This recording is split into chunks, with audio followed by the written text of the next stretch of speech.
ਗੁਰਜੀਤ ਬਰਾੜ ਜੀ ਆਪਣੇ ਨਾਲ ਰੈਗੂਲਰਲੀ ਖੇਤੀਬਾੜੀ ਦੇ ਸੰਬੰਧ ਦੇ ਵਿੱਚ ਵੀ ਗੱਲਬਾਤ ਕਰਦੇ ਰਹਿੰਦੇ ਨੇ। ਇੱਥੇ ਬਤੌਰ ਪ੍ਰੋਫੈਸਰ ਜਿਹੜੇ ਆ ਉਹ ਪੜ੍ਹਾ ਰਹੇ ਨੇ ਫਰੈਜ਼ਨੋ ਯੂਨੀਵਰਸਿਟੀ ਦੇ ਵਿੱਚ, ਤੇ ਲੰਮੇ ਅਰਸੇ ਤੋਂ ਖੇਤੀਬਾੜੀ ਨਾਲ ਸੰਬੰਧਿਤ ਗੱਲਾਂ ਬਾਤਾਂ ਦੇ ਲਈ ਜਾਣੇ ਜਾਂਦੇ ਨੇ। ਸੋ ਡਾਕਟਰ ਬਰਾੜ, ਸਭ ਤੋਂ ਪਹਿਲਾਂ ਜਿੱਦਾਂ ਆਪਾਂ ਗੱਲਬਾਤ ਕਰ ਰਹੇ ਸੀ ਵੀ ਔੜ ਦੇ ਸਾਲ ਚੱਲ ਰਹੇ ਸੀ, ਕੈਲੀਫੋਰਨੀਆ ਚੱਲ ਰਿਹਾ ਸੀ, ਤੇ ਹੁਣ ਅਚਾਨਕ ਜਿਹੜਾ ਬਰਬਾਦੀ ਵਾਲਾ ਮਾਹੌਲ ਜਿਹੜਾ ਉਹ ਬਣ ਗਿਆ, ਹੜ੍ਹਾਂ ਵਾਲੇ ਪਾਸੇ ਨੂੰ ਆ ਗਏ। ਐਡੀ ਤਬਦੀਲੀ ਕਿੱਦਾਂ ਐਡੀ ਜਲਦੀ? ਜੀ, ਪਹਿਲੀ ਤਾਂ ਗੱਲ ਆਪਾਂ ਇਹ ਦੇਖੀਏ ਕਿ ਜਦੋਂ ਆਪਾਂ ਕੈਲੀਫੋਰਨੀਆ ਦੀ ਗੱਲ ਕਰਦੇ ਹਾਂ ਨਾ, ਓਵਰਆਲ ਕੈਲੀਫੋਰਨੀਆ ਦੇ ਕਲਾਈਮੇਟ ਨੂੰ ਸਦੀਆਂ ਨਹੀਂ ਕਹਿ ਲਓ ਕਿ ਹਜ਼ਾਰਾਂ ਸਾਲਾਂ ਤੋਂ ਜੀ ਤਾਂ ਇਹ ਇੱਕ ਸਾਈਕਲਿਕ ਵਰਤਾਰੀ ਹੈ ਕਿ 2-3 ਸਾਲ ਔੜ ਰਹੀ, 4 ਸਾਲ ਔੜ ਰਹੀ, ਫਿਰ ਉਸ ਤੋਂ ਬਾਅਦ 2-3 ਸਾਲ ਜਾਂ 1-2 ਸਾਲ ਵੈਟ ਈਅਰ ਹੋ ਗਏ। ਸੋ ਇਹ ਇੱਕ ਸਾਈਕਲਿਕ ਨੇ। ਇਹਨਾਂ ਦਾ ਸੰਬੰਧ ਤਾਂ ਜਿਹੜੇ ਸਮੁੱਚੇ ਗਲੋਬਲੀ ਵਰਤਾਰੇ ਨੇ ਕਲਾਈਮੇਟ ਦੇ ਨਾਲ ਸੰਬੰਧਿਤ, ਜਾਂ ਉਹਨਾਂ ਨੂੰ ਭਾਵੇਂ ਆਪਾਂ ਕਹਿ ਲਈਏ ਸਮੁੰਦਰਾਂ ਦੀਆਂ ਹਵਾਵਾਂ ਨੇ ਜਿਹੜੇ ਪਾਸੇ ਨੂੰ ਜਾਂਦੀਆਂ ਨੇ, ਉਹਦੇ ਵਿੱਚ ਕਈ ਤਰ੍ਹਾਂ ਦੇ ਵਰਤਾਰੇ ਆ ਜਾਂਦੇ ਆ, ਉਹਨਾਂ ਦੇ ਨਾਲ ਹੀ ਇਹ ਅਸਰ ਆਉਂਦੇ ਨੇ, ਕਦੇ ਵੈਟ ਕਦੇ ਡਰਾਈ ਵਾਲੇ। ਜੀ, ਇੱਕ ਜਿਹੜਾ ਫਨ ਫੈਕਟ ਮੈਂ ਤੁਹਾਨੂੰ ਦੱਸਾਂ ਕਿ ਕੈਲੀਫੋਰਨੀਆ ਦੇ ਵਿੱਚ ਬੜੇ ਲੰਬੇ ਸਮੇਂ ਦੇ ਸੋਕੇ ਰਹੇ ਆ। ਇੱਕ ਸਮੇਂ ਤਾਂ 200 ਸਾਲ ਲੰਬੀ ਔੜ ਰਹੀ ਹੈ। ਉਹ ਕੈਲੀਫੋਰਨੀਆ ਦੀ ਰਿਕਾਰਡਡ ਹਿਸਟਰੀ ਦੀ ਸਭ ਤੋਂ ਲੰਬੀ ਔੜ ਹੈ। 900 ਤੋਂ ਲੈ ਕੇ 1100 ਸਦੀ ਜੀ। ਸੋ ਉਹ 200 ਸਾਲ ਬਹੁਤ ਲੰਬੀ ਔੜ ਰਹੀ, ਪਰ ਆਮ ਤੌਰ ਤੇ 10-10 ਸਾਲ 20-20 ਸਾਲ 25-25 ਸਾਲ ਲੰਬੀਆਂ ਔੜਾਂ ਅਕਸਰ ਦੇਖੀਆਂ ਗਈਆਂ। ਤੇ ਹੈਰਾਨੀ ਹੋਊਗੀ ਇਹ ਜਾਣ ਕੇ ਕਿ 20ਵੀਂ ਸਦੀ ਜਿਹੜੀ ਪਿਛਲੀ ਸਦੀ ਹੈ 1900 ਵਾਲੀ ਜੀ, ਉਹ ਕੈਲੀਫੋਰਨੀਆ ਦੇ ਇਤਿਹਾਸ ਦੀ ਸਭ ਤੋਂ ਵੈਟ ਸਦੀ ਸੀ ਤਰੀਕੇ ਨਾਲ ਜੀ, ਕਿ ਉਦੋਂ ਕਹਿਣ ਤੋਂ ਭਾਵ ਹੈ ਕਿ ਉਦੋਂ ਆਮ ਨਾਲੋਂ ਜ਼ਿਆਦਾ ਮੀਂਹ ਬਹੁਤ ਵਾਰੀ ਪਏ। ਠੀਕ ਹੈ, ਪਰ ਹੁਣ ਉਹਦੇ ਵਿੱਚ ਆਪਾਂ ਨੂੰ ਕਿਉਂ ਨਹੀਂ ਮਹਿਸੂਸ ਹੋ ਰਹੀ, ਉਹ ਇੱਕ ਵੱਡਾ ਕੁਐਸਚਨ ਹੈ। ਉਹਦਾ ਮੋਟਾ ਜਿਹਾ ਆਨਸਰ ਤਾਂ ਇਹ ਹੈ ਕਿ ਆਪਣੀਆਂ ਪਾਣੀ ਦੀਆਂ ਲੋੜਾਂ ਹੀ ਨਹੀਂ ਜ਼ਿਆਦਾ ਵੱਧ ਗਈਆਂ ਨੇ ਕਿ ਆਪਾਂ ਨੂੰ ਜਿੰਨਾ ਮਰਜ਼ੀ ਪਾਣੀ ਰੱਬ ਦੇ ਦੇਵੇ, ਆਪਾਂ ਨੂੰ ਥੋੜਾ ਹੀ ਰਹਿਣਾ, ਆਪਾਂ ਸੰਤੁਸ਼ਟ ਵੀ। ਹਾਂ, ਤੇ ਜਿਹੜੀ ਤੁਸੀਂ ਗੱਲ ਆਖੀ ਇਹ ਸਾਈਕਲਿਕ ਬਦਲਾਅ ਇੰਨੀ ਜਲਦੀ ਇੰਨੀ ਇੱਕੋ ਦਮ ਆ ਜਾਣਾ, ਉਹਦੇ ਵਿੱਚ ਕਿਤੇ ਨਾ ਕਿਤੇ ਕਲਾਈਮੇਟ ਚੇਂਜ ਜਾਂ ਹਿਊਮਨ ਐਕਟੀਵਿਟੀ ਦਾ ਵੀ ਬਹੁਤ ਰੋਲ ਹੈ। ਉਹਦੇ ਨਾਲ ਇਹ ਹੈ ਕਿ ਆਪਾਂ ਪਹਿਲਾਂ ਵੀ ਇੱਕ ਦਿਨ ਗੱਲ ਕੀਤੀ ਸੀ ਇਹਦੇ ਬਾਰੇ ਕਿ ਉਹ ਇੱਕੋ ਦਮ ਤੀਬਰਤਾ ਦੇ ਨਾਲ ਇੰਨੀ ਇੰਟੈਂਸ, ਪਹਿਲਾਂ ਤਾਂ ਹੀਟ ਇੰਨੀ ਇੰਟੈਂਸ ਹੋਣੀ, ਇੰਨੀ ਜ਼ਿਆਦਾ ਤੀਬਰਤਾ ਦੇ ਨਾਲ, ਤੇ ਨਾਲ ਹੀ ਇੰਨੇ ਜ਼ਿਆਦਾ ਮੀਂਹ ਬਹੁਤ ਹੀ ਥੋੜੇ ਸਮੇਂ ਦੇ ਵਿੱਚ ਪੈ ਜਾਣੇ। ਉਹਦੇ ਨਾਲ ਜਿਵੇਂ ਗਲੋਬਲੀ ਤਪਸ਼ ਵੱਧ ਰਹੀ ਹੈ, ਆਲਮੀ ਤਪਸ਼ ਵੱਧ ਰਹੀ ਹੈ, ਉਹਦੇ ਨਾਲ ਥੋੜੇ ਕਰਕੇ ਜਿਹੜਾ ਇਹ ਫਰਕ ਪੈਂਦਾ। ਤੇ ਇਹ ਇੱਕੋ ਦਮ ਸਵਿਚ ਔੜਾਂ ਤੋਂ ਇੱਕੋ ਦਮ ਇੰਨੇ ਭਾਰੀ ਮੀਂਹ ਤੇ ਫਿਰ ਬੱਦਲ ਫਟਣਾ ਜਾਂ ਐਟਮੋਸਫੇਅਰਿਕ ਰਿਵਰ ਉਦਾਂ ਦੀਆਂ ਸਥਿਤੀਆਂ ਇਹ ਤਾਂ ਹੀ ਬਣਦੀਆਂ ਨੇ। ਦੇਖੋ, ਕੁਛ ਮਹੀਨੇ ਪਹਿਲਾਂ ਦੀਆਂ ਗੱਲਾਂ ਆ, ਮੈਗਾ ਡਰਾਊਟ ਦੀਆਂ ਗੱਲਾਂ ਚੱਲ ਰਹੀਆਂ ਸੀਗੀਆਂ ਵੀ ਕੈਲੀਫੋਰਨੀਆ ਨੂੰ ਮਿਲੇਨੀਅਮਸ ਦੇ ਵਿੱਚ ਜਿਹੜਾ ਆ ਇਦਾਂ ਦਾ ਡਰਾਊਟ ਝੱਲਣਾ ਜਿਹੜਾ ਉਹ ਪੈ ਸਕਦਾ ਆ ਜੀ। ਹੁਣ ਮੇ ਵੀ ਉਹ ਡਰਾਊਟ ਵਾਲੀਆਂ ਗੱਲਾਂ ਤਾਂ ਨਾ ਰਹਿਣ, ਪਰ ਇਦਾਂ ਦੇ ਵਰਤਾਰੇ ਹੁਣ ਫਲੱਡ ਹੜ੍ਹਾਂ ਦੀ ਜਿਹੜੀ ਸਥਿਤੀ ਬਣੀ, 17 ਲੋਕਾਂ ਦੀਆਂ ਜਾਨਾਂ ਹੁਣ ਤੱਕ ਇਹਨਾਂ ਸਟੋਰਮਸ ਦੇ ਵਿੱਚ ਕੈਲੀਫੋਰਨੀਆ 'ਚ ਜਾ ਚੁੱਕੀਆਂ, ਉਹ ਇੱਕ ਜਿਹੜੀ ਚਿੰਤਾ ਦਾ ਵਿਸ਼ਾ ਹੀ ਨਹੀਂ। ਜਦੋਂ ਆਪਾਂ ਕ੍ਰਿਸਮਸ ਵਾਲੇ ਵੀਕਐਂਡ ਤੇ ਦੇਖਿਆ, ਆਪਣੇ ਕੈਲੀਫੋਰਨੀਆ ਦੇ ਵਿੱਚ ਚਲੋ ਮੇ ਵੀ ਬਚਾ ਰਿਹਾ, ਪਰ ਮੁਲਕ ਦੇ ਜਿਹੜੇ 16-17 ਅਜਿਹੇ ਸੂਬੇ ਸੀਗੇ ਜਿਨ੍ਹਾਂ ਨੂੰ ਬਹੁਤ ਹੀ ਜ਼ਿਆਦਾ ਠੰਡ ਦੇ ਵਿੱਚੋਂ ਜਿਹੜਾ ਉਹ ਗੁਜ਼ਰਨਾ ਪਿਆ। ਬਰਫ਼ ਕਿੰਨੀ ਜ਼ਿਆਦਾ ਜਿਹੜੀ ਉਹ ਪਈ, ਉਹ ਵੀ ਇੱਕ ਗੈਰ ਜਿਹੜਾ ਕੁਦਰਤੀ ਵਰਤਾਰਾ ਜਿਹਾ ਲੱਗਾ। ਹਾਂਜੀ, ਦੇਖੋ ਇਹ ਸਾਰੇ ਹੀ ਵੈਦਰ ਪੈਟਰਨ ਨੇ, intense floods, intense drought, intense snow storms, ਤੇ ਇਸੇ ਤਰ੍ਹਾਂ ਜਿਹੜੇ ਹੋਰ ਵਰਤਾਰੇ ਨੇ ਉਹਨਾਂ ਦੀ ਇੰਟੈਂਸਿਟੀ ਬਹੁਤ ਜ਼ਿਆਦਾ ਵੱਧ ਰਹੀ ਹੈ, ਔਰ ਇੱਕੋ ਸਮੇਂ ਬਹੁਤ ਜ਼ਿਆਦਾ ਇੱਕੋ ਹੀ ਥੋੜੇ ਸਮੇਂ ਦੇ ਵਿੱਚ ਬਹੁਤ ਜ਼ਿਆਦਾ ਜਿਵੇਂ ਸਨੋ ਪਾਈਲ ਅਪ ਹੋਣੀ ਈਸਟਰਨ ਜਾਂ ਨਾਰਥ ਈਸਟਰਨ ਏਰੀਆਜ਼ ਦੇ ਵਿੱਚ, ਉਹ ਸਾਰਾ ਕੁਛ ਜਿਹੜਾ ਗਲੋਬਲੀ ਇਹ ਇੱਕ ਚੀਜ਼ ਦੂਜੀ ਚੀਜ਼ ਦੇ ਨਾਲ ਜੁੜੀ ਹੋਈ ਹੈ। ਜਿਹੜੇ ਗਲੋਬਲੀ ਵਰਤਾਰੇ ਆ ਉਹ ਕਿਸੇ ਇੱਕ ਥਾਂ ਵਾਸਤੇ ਨਹੀਂ, ਉਹ ਸਮੁੱਚੇ ਗਲੋਬਲੀ ਜਿਹੜੇ ਐਟਮੋਸਫੀਅਰ ਆ ਉਹਨੂੰ ਪ੍ਰਭਾਵਿਤ ਕਰਦੇ ਆ। ਇਸੇ ਤਰ੍ਹਾਂ ਹੀ ਹੁਣ ਦੇਖੋ ਅੱਜ ਕੱਲ੍ਹ ਜਦੋਂ ਆਪਾਂ ਕੈਲੀਫੋਰਨੀਆ ਦੇ ਵਿੱਚ ਇੰਨੇ ਪਾਣੀ ਦੀ ਸਮੱਸਿਆ ਫਲੱਡਸ ਦੇ ਨਾਲ ਜੂਝ ਰਹੇ ਹਾਂ, ਇਹਨਾਂ ਸਮਿਆਂ ਦੇ ਵਿੱਚ ਯੂਰਪ ਦੇ ਵਿੱਚ ਹੀਟ ਵੇਵ ਚੱਲ ਰਹੀ ਹੈ ਇਹਨਾਂ ਸਮਿਆਂ ਦੇ ਵਿੱਚ ਵੀ। ਹਾਲਾਂਕਿ ਤੁਸੀਂ ਦੇਖੋ ਯੂਰਪ ਦੇ ਵਿੱਚ ਅਕਸਰ ਠੰਡ ਤੇ ਬਰਫ਼ਾਂ ਹੁੰਦੀਆਂ, ਪਰ ਯੂਰਪ ਦੇ ਜਿਹੜੇ ਤਾਪਮਾਨ ਨੇ ਉਹ ਮਤਲਬ ਠੰਡ ਘੱਟ ਪੈ ਰਹੀ ਹੈ ਇੱਕ ਤਰੀਕੇ ਨਾਲ। ਹੀਟ ਵੇਵ ਜਿਵੇਂ ਗਰਮੀ 'ਚ ਸੀਗੀ ਉਸੇ ਤਰ੍ਹਾਂ ਠੰਡ ਹੁਣ ਬਹੁਤ ਘੱਟ ਪੈ ਰਹੀ ਹੈ। ਤੇ ਇਹ ਵਾਲਾ ਸਾਲ ਯੂਰਪ ਦੇ ਇਤਿਹਾਸ ਦੇ ਵਿੱਚ ਵੀ ਬਹੁਤ ਸਾਰਾ ਰੈਕਡ ਹੀਟ ਦਾ ਰਿਹਾ। ਸੋ ਇਹ ਸਾਰੇ ਗਲੋਬਲੀ ਵਰਤਾਰੇ ਇੱਕ ਦੂਜੇ ਦੇ ਨਾਲ ਜੁੜੇ ਹੋਏ ਨੇ, ਔਰ ਇਹਨਾਂ ਦੀ ਇੰਟੈਂਸਿਟੀ ਜਿਹੜੀ ਉਹ ਦੇਖਣ ਵਾਲੀ ਚੀਜ਼ ਹੈ ਕਿ ਉਹ ਕਿਸ ਤਰੀਕੇ ਨਾਲ ਵੱਧ ਰਹੀ ਹੈ ਤੇ ਉਹਦਾ ਅਸੀਂ ਕੀ ਹੱਲ ਕਰ ਸਕਦੇ। ਸੋ ਡਾਕਟਰ ਬਰਾੜ, ਜੇ ਆਪਾਂ ਇਸ ਦੀ ਡੂੰਘਾਈ ਦੇ ਵਿੱਚ ਜਾਣ ਦੀ ਕੋਸ਼ਿਸ਼ ਕਰੀਏ ਵੀ ਚਲੋ ਆਪਾਂ ਉੱਤੋਂ ਕਹਿੰਦੇ ਆ ਵੀ ਕੁਛ ਮਨੁੱਖੀ ਜਿਹੜੀਆਂ ਕੀਤੀਆਂ ਚੀਜ਼ਾਂ ਆ, ਜੋ ਆਪਾਂ ਉਹਦੇ ਨਾਲ ਕੁਦਰਤ ਦੇ ਨਾਲ ਛੇੜਛਾੜ ਜਿਹੜਾ ਚੱਲ ਰਿਹਾ ਪਿਛਲੇ ਕਈ ਦਹਾਕਿਆਂ ਤੋਂ, ਸਦੀਆਂ ਤੋਂ ਆਪਾਂ ਕਹਿ ਲੈਂਦੇ ਆ, ਕੀ ਕਾਰਨ ਨੇ? ਇਸ ਤੋਂ ਇਲਾਵਾ ਵੀ ਹੋਰ ਕੋਈ ਕਾਰਨ ਨੇ ਵੀ ਜਿਹੜੇ ਆਪਾਂ ਇਹ ਵੈਦਰ ਟ੍ਰੈਂਡਸ ਇੰਨੀ ਤੇਜ਼ੀ ਦੇ ਨਾਲ ਤਬਦੀਲ ਹੁੰਦੇ ਦੇਖ ਰਹੇ? ਜੀ, ਪਹਿਲਾਂ ਤਾਂ ਆਪਾਂ ਇਹਨਾਂ ਦੀ ਵੈਦਰ ਟ੍ਰੈਂਡਸ ਦੀ ਜਿਹੜੀ ਆਮ ਜਾਣਕਾਰੀ ਹੈ ਵੀ ਆਮ ਕਿਸ ਤਰੀਕੇ ਨਾਲ ਬਦਲਦੇ ਆ। ਹਾਂਜੀ, ਤੁਸੀਂ ਨਾਂ ਸੁਣਿਆ ਹੋਣਾ ਐਲ ਨੀਨੀਓ ਜਾਂ ਲਾ ਨੀਨੀਆ ਈਅਰ ਜੀ। ਇਹ ਦੋ ਵਰਤਾਰੇ ਨੇ ਜਿਹੜੇ ਜਿਹੜਾ ਪੈਸੀਫਿਕ ਓਸ਼ੀਅਨ ਹੈ ਸਾਡੇ ਪੱਛਮ ਵਾਲੇ ਪਾਸੇ, ਜੀ, ਸ਼ਾਂਤ ਮਹਾਸਾਗਰ ਦੇ ਵਿੱਚ ਹਵਾਵਾਂ ਕਿਸ ਤਰੀਕੇ ਨਾਲ ਉਹਨਾਂ ਦਾ ਗੇੜਾ ਵੱਜਦਾ ਉਹਦੇ ਨਾਲ, ਤੇ ਉਹ ਜਿਹੜੇ ਤਰੀਕੇ ਦਾ ਹਵਾਵਾਂ ਦਾ ਗੇੜਾ ਵੱਜਦਾ ਭੂ ਮੱਧ ਰੇਖਾ ਇਕੁਏਟਰ ਤੋਂ ਗਰਮ ਤਪਸ਼ ਹਵਾ ਬਹੁਤ ਸਾਰੀ ਨਮੀ ਆਪਣੇ ਵਿੱਚ ਸਮਾ ਕੇ ਉਹ ਕਿਹੜੇ ਪਾਸੇ ਨੂੰ ਗੇੜਾ ਕੱਢਦੀ ਹੈ ਤੇ ਫਿਰ ਉਹ ਕਿੱਥੇ ਜਾ ਕੇ ਉਹ ਮੀਂਹ ਪੈਣੇ ਹੈ ਜੀ। ਉਹ ਇਹ ਦੋਵੇਂ ਵਰਤਾਰੇ ਉਸ ਚੀਜ਼ ਨਾਲ ਜੁੜੇ ਹੋਏ ਨੇ। ਠੀਕ ਹੈ।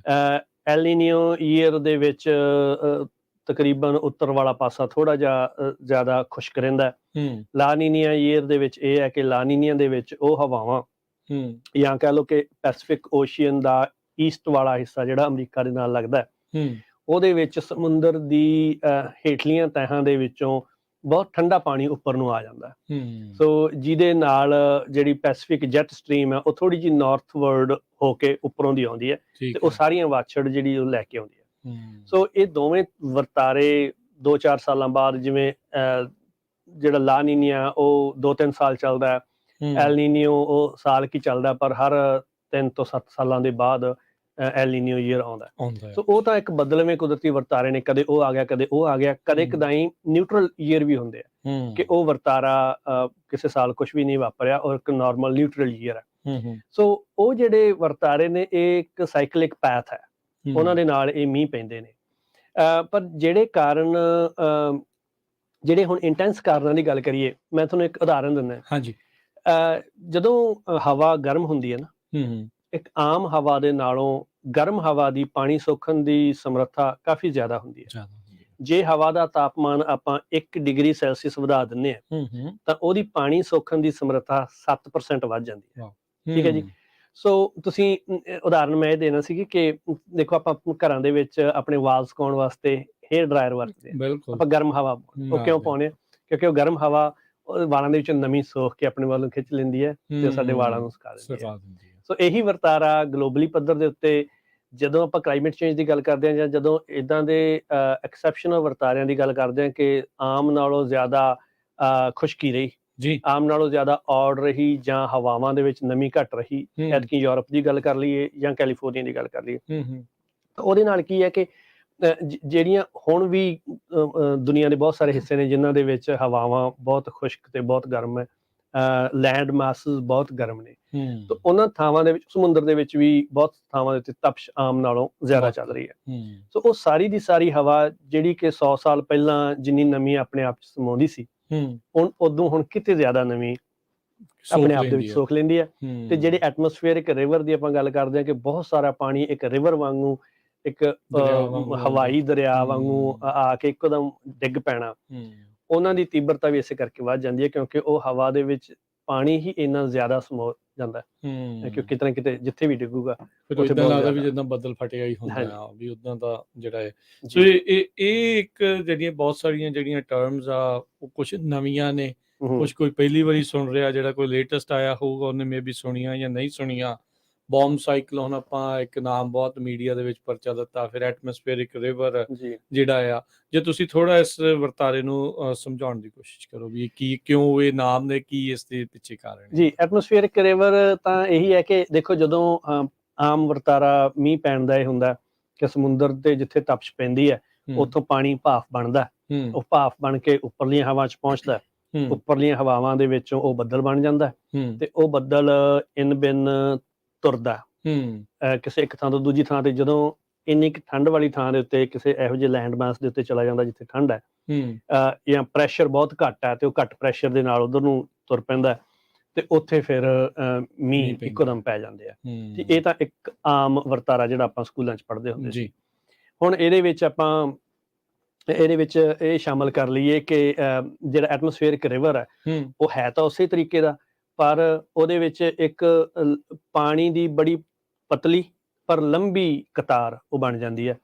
ਉਹ ਵੀ ਤਾਂ ਹੀ ਬਣਦੀ ਹੈ ਕਿਉਂਕਿ ਉਹਦੇ ਵਿੱਚ ਪ੍ਰੈਸ਼ਰ ਦਾ ਫੇਰ ਬਦਲ ਹੁੰਦਾ ਉਹਦੇ ਆਸੇ-ਪਾਸੇ, ਤੇ ਉਹ ਇੱਕ ਬਹੁਤ ਹੀ ਥੋੜ੍ਹੀ ਜਿਹੀ ਜਗ੍ਹਾ ਹੁੰਦੀ ਹੈ ਜਿਹਦੇ ਵਿੱਚ ਉਹ ਹਵਾ ਦੇ ਵਿੱਚ ਉਹ ਪਾਣੀ ਦਾ ਮਾਸ ਉਹ ਤੁਰਦਾ। ਠੀਕ ਹੈ ਤੇ ਹੂੰ ਜਿਵੇਂ ਬੱਦਲ ਫਟਣ ਦੀ ਗੱਲ ਕਰਦੇ ਆਪਾਂ, ਹੂੰ ਬੱਦਲ ਫਟਣਾ ਤਾਂ ਇਹ ਹੈ ਕਿ ਇੱਕ ਬਹੁਤ ਵੱਡੇ ਦਾਇਰੇ ਦੇ ਵਿੱਚ ਪਾਣੀ ਸਮੋਇਆ ਹੋਇਆ ਹੈ ਤੇ ਉਹ ਇੱਕ ਬੱਦਲ ਦੇ ਰੂਪ ਦੇ ਵਿੱਚ ਜਿੱਥੇ ਵੀ ਕਿਤੇ ਜਾਂਦਾ ਇੱਕੋ ਦਮ ਉਹ ਪਾਣੀ ਇਦਾਂ ਡੁੱਲ ਕੇ ਜਿਵੇਂ ਆਪਾਂ ਬਾਲਟੀ ਨੂੰ ਮੁੱਧੀ ਕਰਦੀ ਹੈ। ਬੱਦਲ ਫਟਣ ਵਰਗੀ ਹੀ ਇੱਕ ਇਹ ਚੀਜ਼ ਹੈ, ਪਰ ਐਟਮੋਸਫੇਅਰਿਕ ਰਿਵਰ ਦਾ ਇਹ ਹੈ ਕਿ ਉਹਨੇ ਉਹਦਾ ਕੰਟੀਨਿਊਸਲੀ ਉਹਨੇ ਬੜੀ ਲੰਬੀ ਤਰੀਕੇ ਨਾਲ, ਕਿਉਂਕਿ ਇਹ ਜਿਹੜੀਆਂ ਆਪਾਂ ਜਿਵੇਂ ਪਹਿਲਾਂ ਹਵਾਵਾਂ ਦੀ ਗੱਲ ਕੀਤੀ, ਪੈਸੀਫਿਕ ਜੈਟ ਸਟ੍ਰੀਮ ਦੀ ਗੱਲ ਕੀਤੀ, ਉਹ ਭੂ-ਮੱਧ ਰੇਖਾ ਤੋਂ ਇਕੁਏਟਰ ਤੋਂ ਉਹ ਚੱਲ ਕੇ ਤੇ ਉਹ ਜਿਹੜੀ ਹਵਾ, ਗਰਮ ਹਵਾ ਪਾਣੀ ਸੋਖ ਕੇ ਜਿੱਥੋਂ ਕਿਤੋਂ ਦੀ ਲੰਘਦੀ ਹੈ। ਸੋ ਉਹ ਇੱਕ ਇਸੇ ਤਰ੍ਹਾਂ ਦਾ ਵਰਤਾਰਾ ਹੈਗਾ ਹਵਾ ਦੇ ਪ੍ਰੈਸ਼ਰ ਦੇ ਹੇਰ-ਫੇਰ ਦੇ ਨਾਲ, ਜਿਹੜਾ ਇੱਕ ਲੰਬੇ ਦਰਿਆ ਦੇ ਰੂਪ ਦੇ ਵਿੱਚ ਉਹ ਬਣ ਜਾਂਦਾ। ਇਹਦੇ ਨਾਲ ਫਿਰ ਇਹ ਹੈ ਕਿ ਲਗਾਤਾਰ ਮੀਂਹ ਪੈਂਦਾ ਰਹਿੰਦਾ ਤੇ ਮੀਂਹ ਪੈਂਦਾ ਵੀ ਭਾਰੀ ਹੈ। ਐਟਮੋਸਫੇਅਰਿਕ ਰਿਵਰਸ ਇੰਨੀਆਂ ਇੱਕ ਕੁਛ ਹਫ਼ਤਿਆਂ ਦੇ ਵਕਫੇ ਦੇ ਵਿੱਚ ਇੰਨੀਆਂ ਜ਼ਿਆਦੀਆਂ ਆ ਜਾਣਾ, ਇਹ ਆਮ ਵਰਤਾਰਾ ਤਾਂ ਨਹੀਂ? ਹਾਂਜੀ, ਇਹ ਆਮ ਵਰਤਾਰਾ ਨਹੀਂ ਹੈ, ਔਰ ਇਹਦੇ ਬਾਰੇ ਜਿੰਨੀ ਕੁ ਵੀ ਮੈਂ ਜਾਣਕਾਰੀ ਹਾਸਲ ਕੀਤੀ ਹੈ ਉਹ ਇਹੀ ਹੈ ਕਿ ਇਹਦਾ ਸਿੱਧਾ ਸੰਬੰਧ ਇਸ ਚੀਜ਼ ਦੇ ਨਾਲ ਹੀ ਹੈ ਕਿ ਜਦੋਂ ਅਸੀਂ ਲੋੜ ਤੋਂ ਜ਼ਿਆਦਾ ਤਪਸ਼ ਦੇ ਨਾਲ ਇਹ ਚੀਜ਼ਾਂ ਰਿਲੇਟਡ ਨੇ। ਜਦੋਂ ਗਲੋਬਲੀ ਟੈਂਪਰੇਚਰ 2022 ਦੇ ਵਿੱਚ ਹੁਣ ਨਵਾਂ ਡੇਟਾ ਕਹਿ ਰਿਹਾ ਕਿ 1.1 ਡਿਗਰੀ ਸੈਲਸੀਅਸ ਦਾ ਫਰਕ ਹੁਣ ਪੈ ਚੁੱਕਿਆ। 2022 ਕੁੱਲ ਮਿਲਾ ਕੇ ਜਿੰਨੇ ਵੀ ਰਿਕਾਰਡਡ ਸਾਲ ਨੇ ਉਹਨਾਂ ਦੇ ਵਿੱਚੋਂ ਬਹੁਤ ਉੱਪਰਲੇ ਸਾਲਾਂ ਦੇ ਵਿੱਚ ਹੈ ਗਰਮੀ ਦੇ ਹਿਸਾਬ ਦੇ ਨਾਲ। ਐਤਕੀ ਵੀ ਰਿਕਾਰਡ ਤੋੜ ਗਰਮੀ 2020 ਦੇ ਮੁਕਾਬਲੇ ਜਿੰਨੀ ਨਹੀਂ ਪਈ, ਪਰ ਫਿਰ ਵੀ ਰਿਕਾਰਡ ਤੋੜ ਗਰਮੀ ਪਈ। ਸੋ ਉਹ ਜਿੰਨੀ ਜ਼ਿਆਦਾ ਗਰਮੀ ਪਊਗੀ ਓਨੀ ਜ਼ਿਆਦਾ ਇਹ ਜਿਹੜੇ ਇਹ ਵਾਕਿਆ ਨੇ ਇਹ ਇੰਟੈਂਸ ਹੋਣਗੇ। ਸੋ ਇਹ ਜਦੋਂ ਕਦੇ ਇੱਕ ਐਟਮੋਸਫੇਅਰਿਕ ਰਿਵਰ ਦੀ ਕੰਡੀਸ਼ਨ ਬਣਦੀ ਸੀ, ਹੁਣ ਉਹ 3-4 ਬੈਕ ਟੂ ਬੈਕ ਇਕੱਠੀਆਂ। ਉਹ ਇਹ ਜਿਹੜੇ ਵਰਤਾਰੇ ਇਹਨਾਂ ਦੀ ਇੰਟੈਂਸਿਟੀ ਇਸੇ ਤਰੀਕੇ ਦੇ ਨਾਲ। ਸੋ ਹੁਣ ਜਦੋਂ ਸਮਝਾ ਰਹੇ ਸੀਗੇ ਵੀ ਪਾਣੀ ਆਉਂਦਾ ਹੈ ਅਚਾਨਕ ਠੰਡਾ ਜਾਂ ਲੋ ਪ੍ਰੈਸ਼ਰ ਵੱਲ ਨੂੰ ਜਦੋਂ ਜਾਂਦਾ ਆ ਵੀ ਜੇ ਹੀ ਮੀਂਹ ਸਨੋ ਦੇ ਰੂਪ ਚ ਪੈ ਜਾਣ ਫਿਰ ਤਾਂ ਠੀਕ ਆ, ਪਰ ਇਹ ਉੱਥੇ ਤੱਕ ਪਹੁੰਚਦੇ ਨਹੀਂ, ਮੀਂਹ ਜੀ ਵਿੱਚ ਹੀ ਜਿਹੜਾ ਉਹ ਨਾਲ ਦੇ ਨਾਲ ਹੀ ਡਿੱਗ ਜਾਂਦੇ ਆ। ਹਾਂਜੀ, ਇੱਕ ਇਹੀ ਇਹਨਾਂ ਚੀਜ਼ਾਂ ਦੀ ਜਿਹੜਾ ਇਹ ਵਰਤਾਰਾ, ਕਿਉਂਕਿ ਇੱਕੋ ਦਮ ਬਹੁਤ ਸਾਰਾ ਪਾਣੀ ਹੁਣ ਕੈਲੀਫੋਰਨੀਆ ਦੇ ਵਿੱਚ ਪੈ ਰਿਹਾ। ਇਕੱਲੇ ਕੈਲੀਫੋਰਨੀਆ ਦੀ ਗੱਲ ਹੀ ਕਰੀਏ ਤਾਂ ਪਹਾੜਾਂ ਦੇ ਵਿੱਚ ਜਿਹੜੀ ਬਰਫ਼ ਬਣਦੀ ਤਕਰੀਬਨ 7000 ਫੁੱਟ ਤੋਂ ਉੱਪਰ ਉਹ ਪਾਣੀ ਬਰਫ਼ ਵੜ ਕੇ ਡਿੱਗਦਾ ਜੀ। 5000 6000 ਹੁਣ ਦੇਖੋ 4000 4500 5000 ਦੇ ਲਾਗੇ ਆਪਣਾ ਸ਼ੇਵਰ ਲੇਕ ਆ ਜੀ, ਉਹ ਪੂਰਾ ਪਹਾੜੀ ਇਲਾਕਾ। ਸੋ 5000 ਤੋਂ ਲੈ ਕੇ 7000 ਤੱਕ ਵੀ ਜਿਹੜਾ ਪਾਣੀ ਡਿੱਗਦਾ ਉਹ ਪਾਣੀ ਹੀ ਡਿੱਗਦਾ, ਉਹ ਬਰਫ਼ ਨਹੀਂ ਬਣਦਾ ਅਕਸਰ। ਹੁਣ ਇੱਕ ਦੋ ਪ੍ਰੈਡਿਕਸ਼ਨ ਸੀਗੀਆਂ ਇਸ ਹਫ਼ਤੇ ਦੇ ਵਿੱਚ ਕਿ ਉਹ 7000 ਤੋਂ ਥੱਲੇ 5500 ਤੋਂ 7000 ਤੱਕ ਵੀ ਬਰਫ਼ ਪਊਗੀ, ਪਰ ਆਮ ਤੌਰ ਦੇ ਉੱਤੇ 5000 ਫੁੱਟ ਤੱਕ ਉਹਨੇ ਪਾਣੀ ਹੀ ਡਿੱਗਣਾ। ਉਹਦੇ ਨਾਲ ਇੱਕ ਤਾਂ ਇਹ ਹੈ ਕਿ ਉਹ ਪਾਣੀ ਆਪਣਾ ਸੰਭਿਆ ਨਹੀਂ। ਜਦੋਂ ਉਹਨੇ ਬਰਫ਼ ਨਹੀਂ ਬਣੀ ਤਾਂ ਉਹ ਪਾਣੀ ਆਪਾਂ ਨੂੰ ਹੋਰ ਰੂਪ ਦੇ ਵਿੱਚ ਸਮੱਸਿਆ ਕਰੂਗਾ।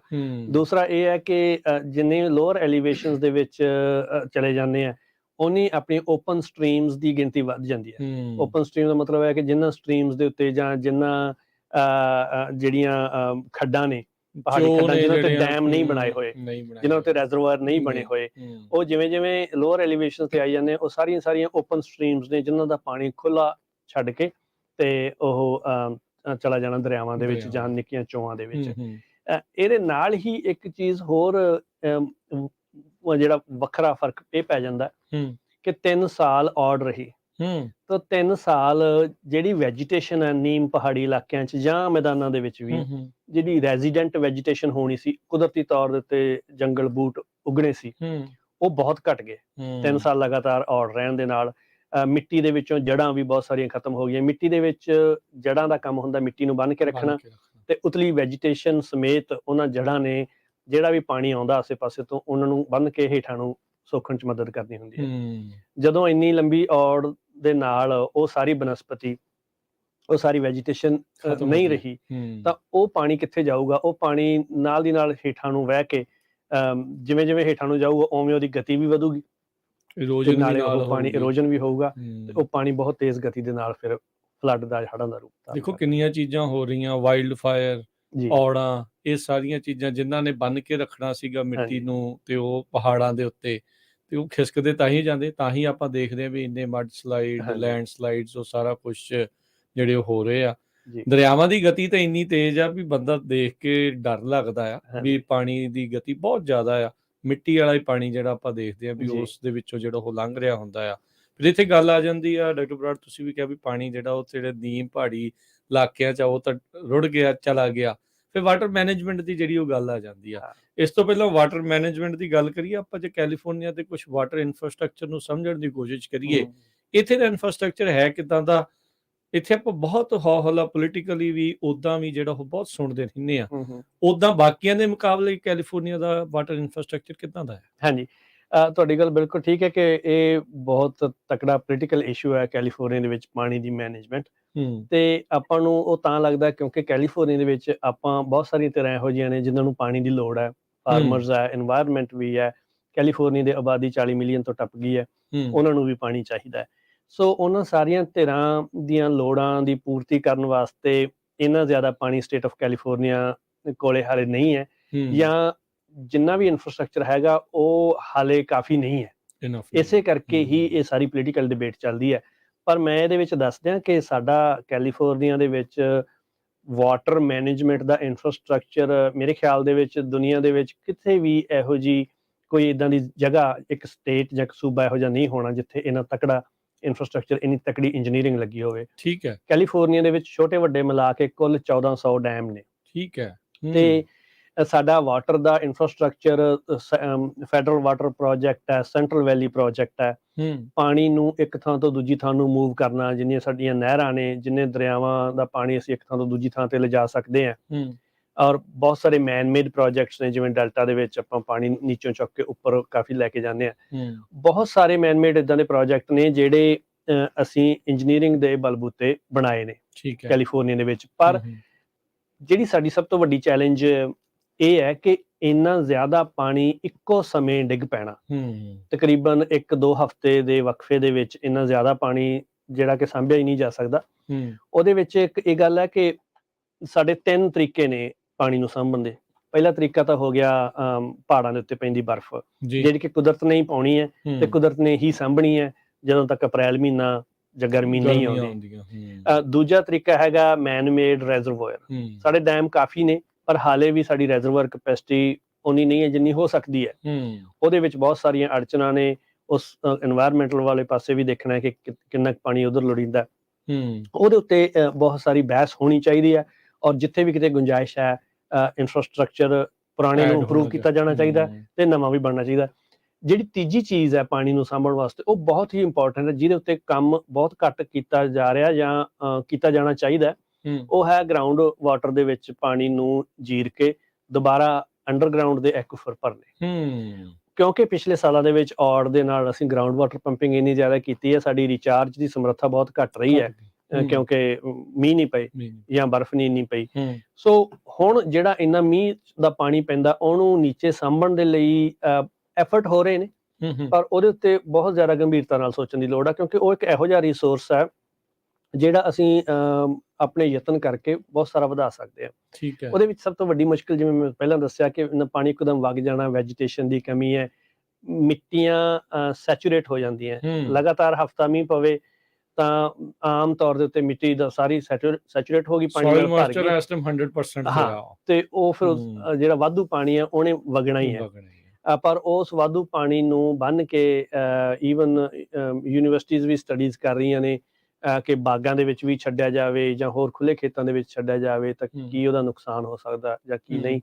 ਸੋ ਉਹ ਸਾਰੇ ਦੇ ਸਾਰੇ ਐਫਰਟ ਕੀਤੇ ਜਾਣੇ ਚਾਹੀਦੇ ਆ। ਗਰਾਊਂਡ ਵਾਟਰ ਨੂੰ ਜਿੰਨੀ ਰੀਚਾਰਜ ਆਪਾਂ ਕਰ ਸਕੀਏ ਓਨਾ ਹੀ ਬਿਹਤਰ ਹੈ। ਅਦਰਵਾਈਜ਼ ਜਿਹੜਾ ਪਾਣੀ ਡੈਮਾਂ ਦੇ ਪਿੱਛੇ ਰੁਕ ਗਿਆ ਉੱਪਰਲੀ ਐਲੀਵੇਸ਼ਨ ਦੇ ਵਿੱਚ, ਉਹ ਤਾਂ ਠੀਕ ਹੈ। ਉਸ ਤੋਂ ਇਲਾਵਾ ਬਾਕੀ ਦਾ ਸਾਰਾ ਪਾਣੀ ਸਾਨੂੰ ਰੁੜਦਾ ਹੀ ਆ ਫਿਰ ਉਸ ਤਰ੍ਹਾਂ। ਜੀ, ਸੋ ਗੱਲਬਾਤ ਨੂੰ ਆਪਾਂ ਇਦਾਂ ਹੀ ਜਾਰੀ ਰੱਖਾਂਗੇ। ਡਾਕਟਰ ਬਰਾੜ ਦੇ ਨਾਲ ਗੱਲਾਂ ਬਾਤਾਂ ਜਿਹੜੀਆਂ ਚੱਲ ਰਹੀਆਂ ਆ, ਪਾਣੀ ਕੈਲੀਫੋਰਨੀਆ ਦੇ ਵਿੱਚ ਆਏ ਫਲੱਡਸ, ਉਸ ਸਾਰੇ ਚੀਜ਼ ਨੂੰ ਲੈ ਕੇ, ਤੇ ਵਾਟਰ ਇਨਫਰਾਸਟ੍ਰਕਚਰ ਕੈਲੀਫੋਰਨੀਆ ਦਾ, ਉਸ ਦੇ ਉੱਤੇ ਕੀ ਕੀਤਾ ਜਾ ਸਕਦਾ, ਆਪ ਕੀ ਕਰੀਏ, ਪੋਲੀਟੀਕਲੀ ਕੀ ਹੋ ਸਕਦਾ ਹੈ, ਲੀਡਰਸ ਤੋਂ ਕੀ ਆਸਾਂ ਨੇ, ਇਹ ਸਾਰੀਆਂ ਚੀਜ਼ਾਂ ਦੇ ਉੱਤੇ ਆਪਾਂ ਚਰਚਾ ਨੂੰ ਜਾਰੀ ਰੱਖਾਂਗੇ। ਮਿਲਾਂਗੇ ਤੁਹਾਨੂੰ ਸਾਰਿਆਂ ਨੂੰ ਇੱਕ ਬ੍ਰੇਕ ਤੋਂ ਬਾਅਦ 'ਚ।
ਪੰਜਾਬੀ ਰੇਡੀਓ USA ਸੁਣ ਰਹੇ ਦੇਖ ਰਹੇ ਸਾਰੇ ਹੀ ਸਰੋਤਿਆਂ ਤੇ ਦਰਸ਼ਕਾਂ ਨੂੰ ਇੱਕ ਵਾਰੀ ਫਿਰ ਜੀ ਆਇਆਂ ਨੂੰ ਸਵਾਗਤ ਹੈ। ਸਾਂਝੀ ਸਾਥ ਪ੍ਰੋਗਰਾਮ ਚੱਲ ਰਿਹਾ, ਆਪਾਂ ਗੱਲਬਾਤ ਕਲਾਈਮੇਟ ਚੇਂਜ ਦੀ ਵੀ ਹੈ। ਕੈਲੀਫੋਰਨੀਆ ਦੇ ਵਿੱਚ ਜਿਹੜੇ ਸਟਾਰਮਸ ਫਲੱਡਸ ਜਿਹੜੇ ਆਏ ਆ ਉਸ ਨੂੰ ਲੈ ਕੇ ਵਾਟਰ ਮੈਨੇਜਮੈਂਟ ਦੀ ਗੱਲਬਾਤ ਚੱਲ ਰਹੀ ਹੈ। ਆਪਣੇ ਨਾਲ ਫ੍ਰੈਸਨੋ ਯੂਨੀਵਰਸਿਟੀ ਤੋਂ ਜੁੜੇ ਹੋਏ ਨੇ ਡਾਕਟਰ ਗੁਰਰੀਤ ਬਰਾੜ ਜੀ। ਸਵਾਗਤ ਹੈ ਇੱਕ ਵਾਰੀ ਫਿਰ, ਸਤਿ ਸ਼੍ਰੀ ਅਕਾਲ ਜੀ। ਜੀ ਸਤਿ ਸ਼੍ਰੀ ਅਕਾਲ।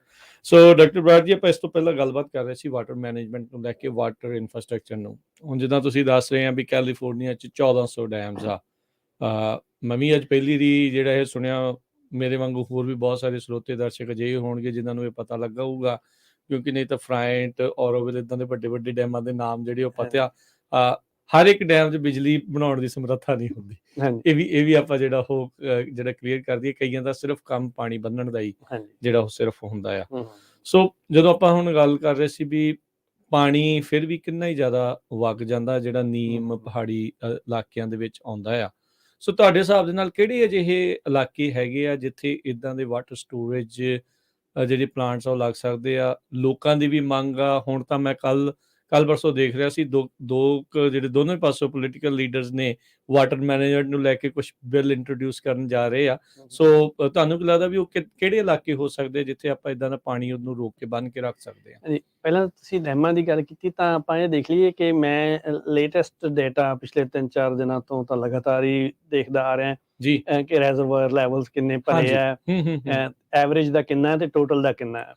ਸੋ ਇੱਕ ਦੋ ਹੀ ਨੇ, ਮਿਲਰਟਨ ਹੋ ਗਿਆ, ਪਾਈਨ ਫਲੈਟ ਹੋ ਗਿਆ, ਜਿਹੜੇ 100% ਹਿਸਟੋਰਿਕ ਐਵਰੇਜ ਤੋਂ ਜ਼ਿਆਦਾ ਨੇ। ਠੀਕ ਹੈ, ਮਤਲਬ ਸਵਾਇਆ ਜਾਂ ਡੇਢਾ ਪਾਣੀ ਉਹਨਾਂ ਦੇ ਵਿੱਚ ਹੈਗਾ ਹਿਸਟੋਰਿਕ ਐਵਰੇਜ ਤੋਂ। ਠੀਕ ਹੈ, ਹਾਲੇ ਕਪੈਸਿਟੀ ਤੇ ਨਹੀਂ ਪਹੁੰਚੇ, ਪਰ ਜਿਹੜੇ ਵੱਡੇ ਨੇ, ਸ਼ਾਸਤਾ ਵਾਲਾ ਹੋ ਗਿਆ, ਲੇਕ ਔਰੋਵਿਲ ਹੋ ਗਏ, ਉਹ ਹਾਲੇ ਆਪਣੀ ਹਿਸਟੋਰੀਕਲ ਐਵਰੇਜ ਦੇ ਬਰਾਬਰ ਹੀ ਨੇ, ਕਈ ਘੱਟ ਵੀ ਨੇ। ਅੱਛਾ, ਹਾਂ, ਸੋ ਆਪਣੀ ਕਪੈਸਿਟੀ ਤੋਂ ਕਾਫੀ ਘੱਟ ਨੇ ਉਹ। ਸੋ ਹਾਲੇ ਵੀ ਉਹਨਾਂ ਦੇ ਵਿੱਚ ਪਾਣੀ ਸਮਰੱਥਾ ਹੈਗੀ ਆ। ਹੁਣ ਉੱਥੇ ਹੋਰ ਵੀ ਚੀਜ਼ਾਂ ਵਿੱਚ ਸ਼ਾਮਲ ਹੋ ਜਾਂਦੀਆਂ ਨੇ।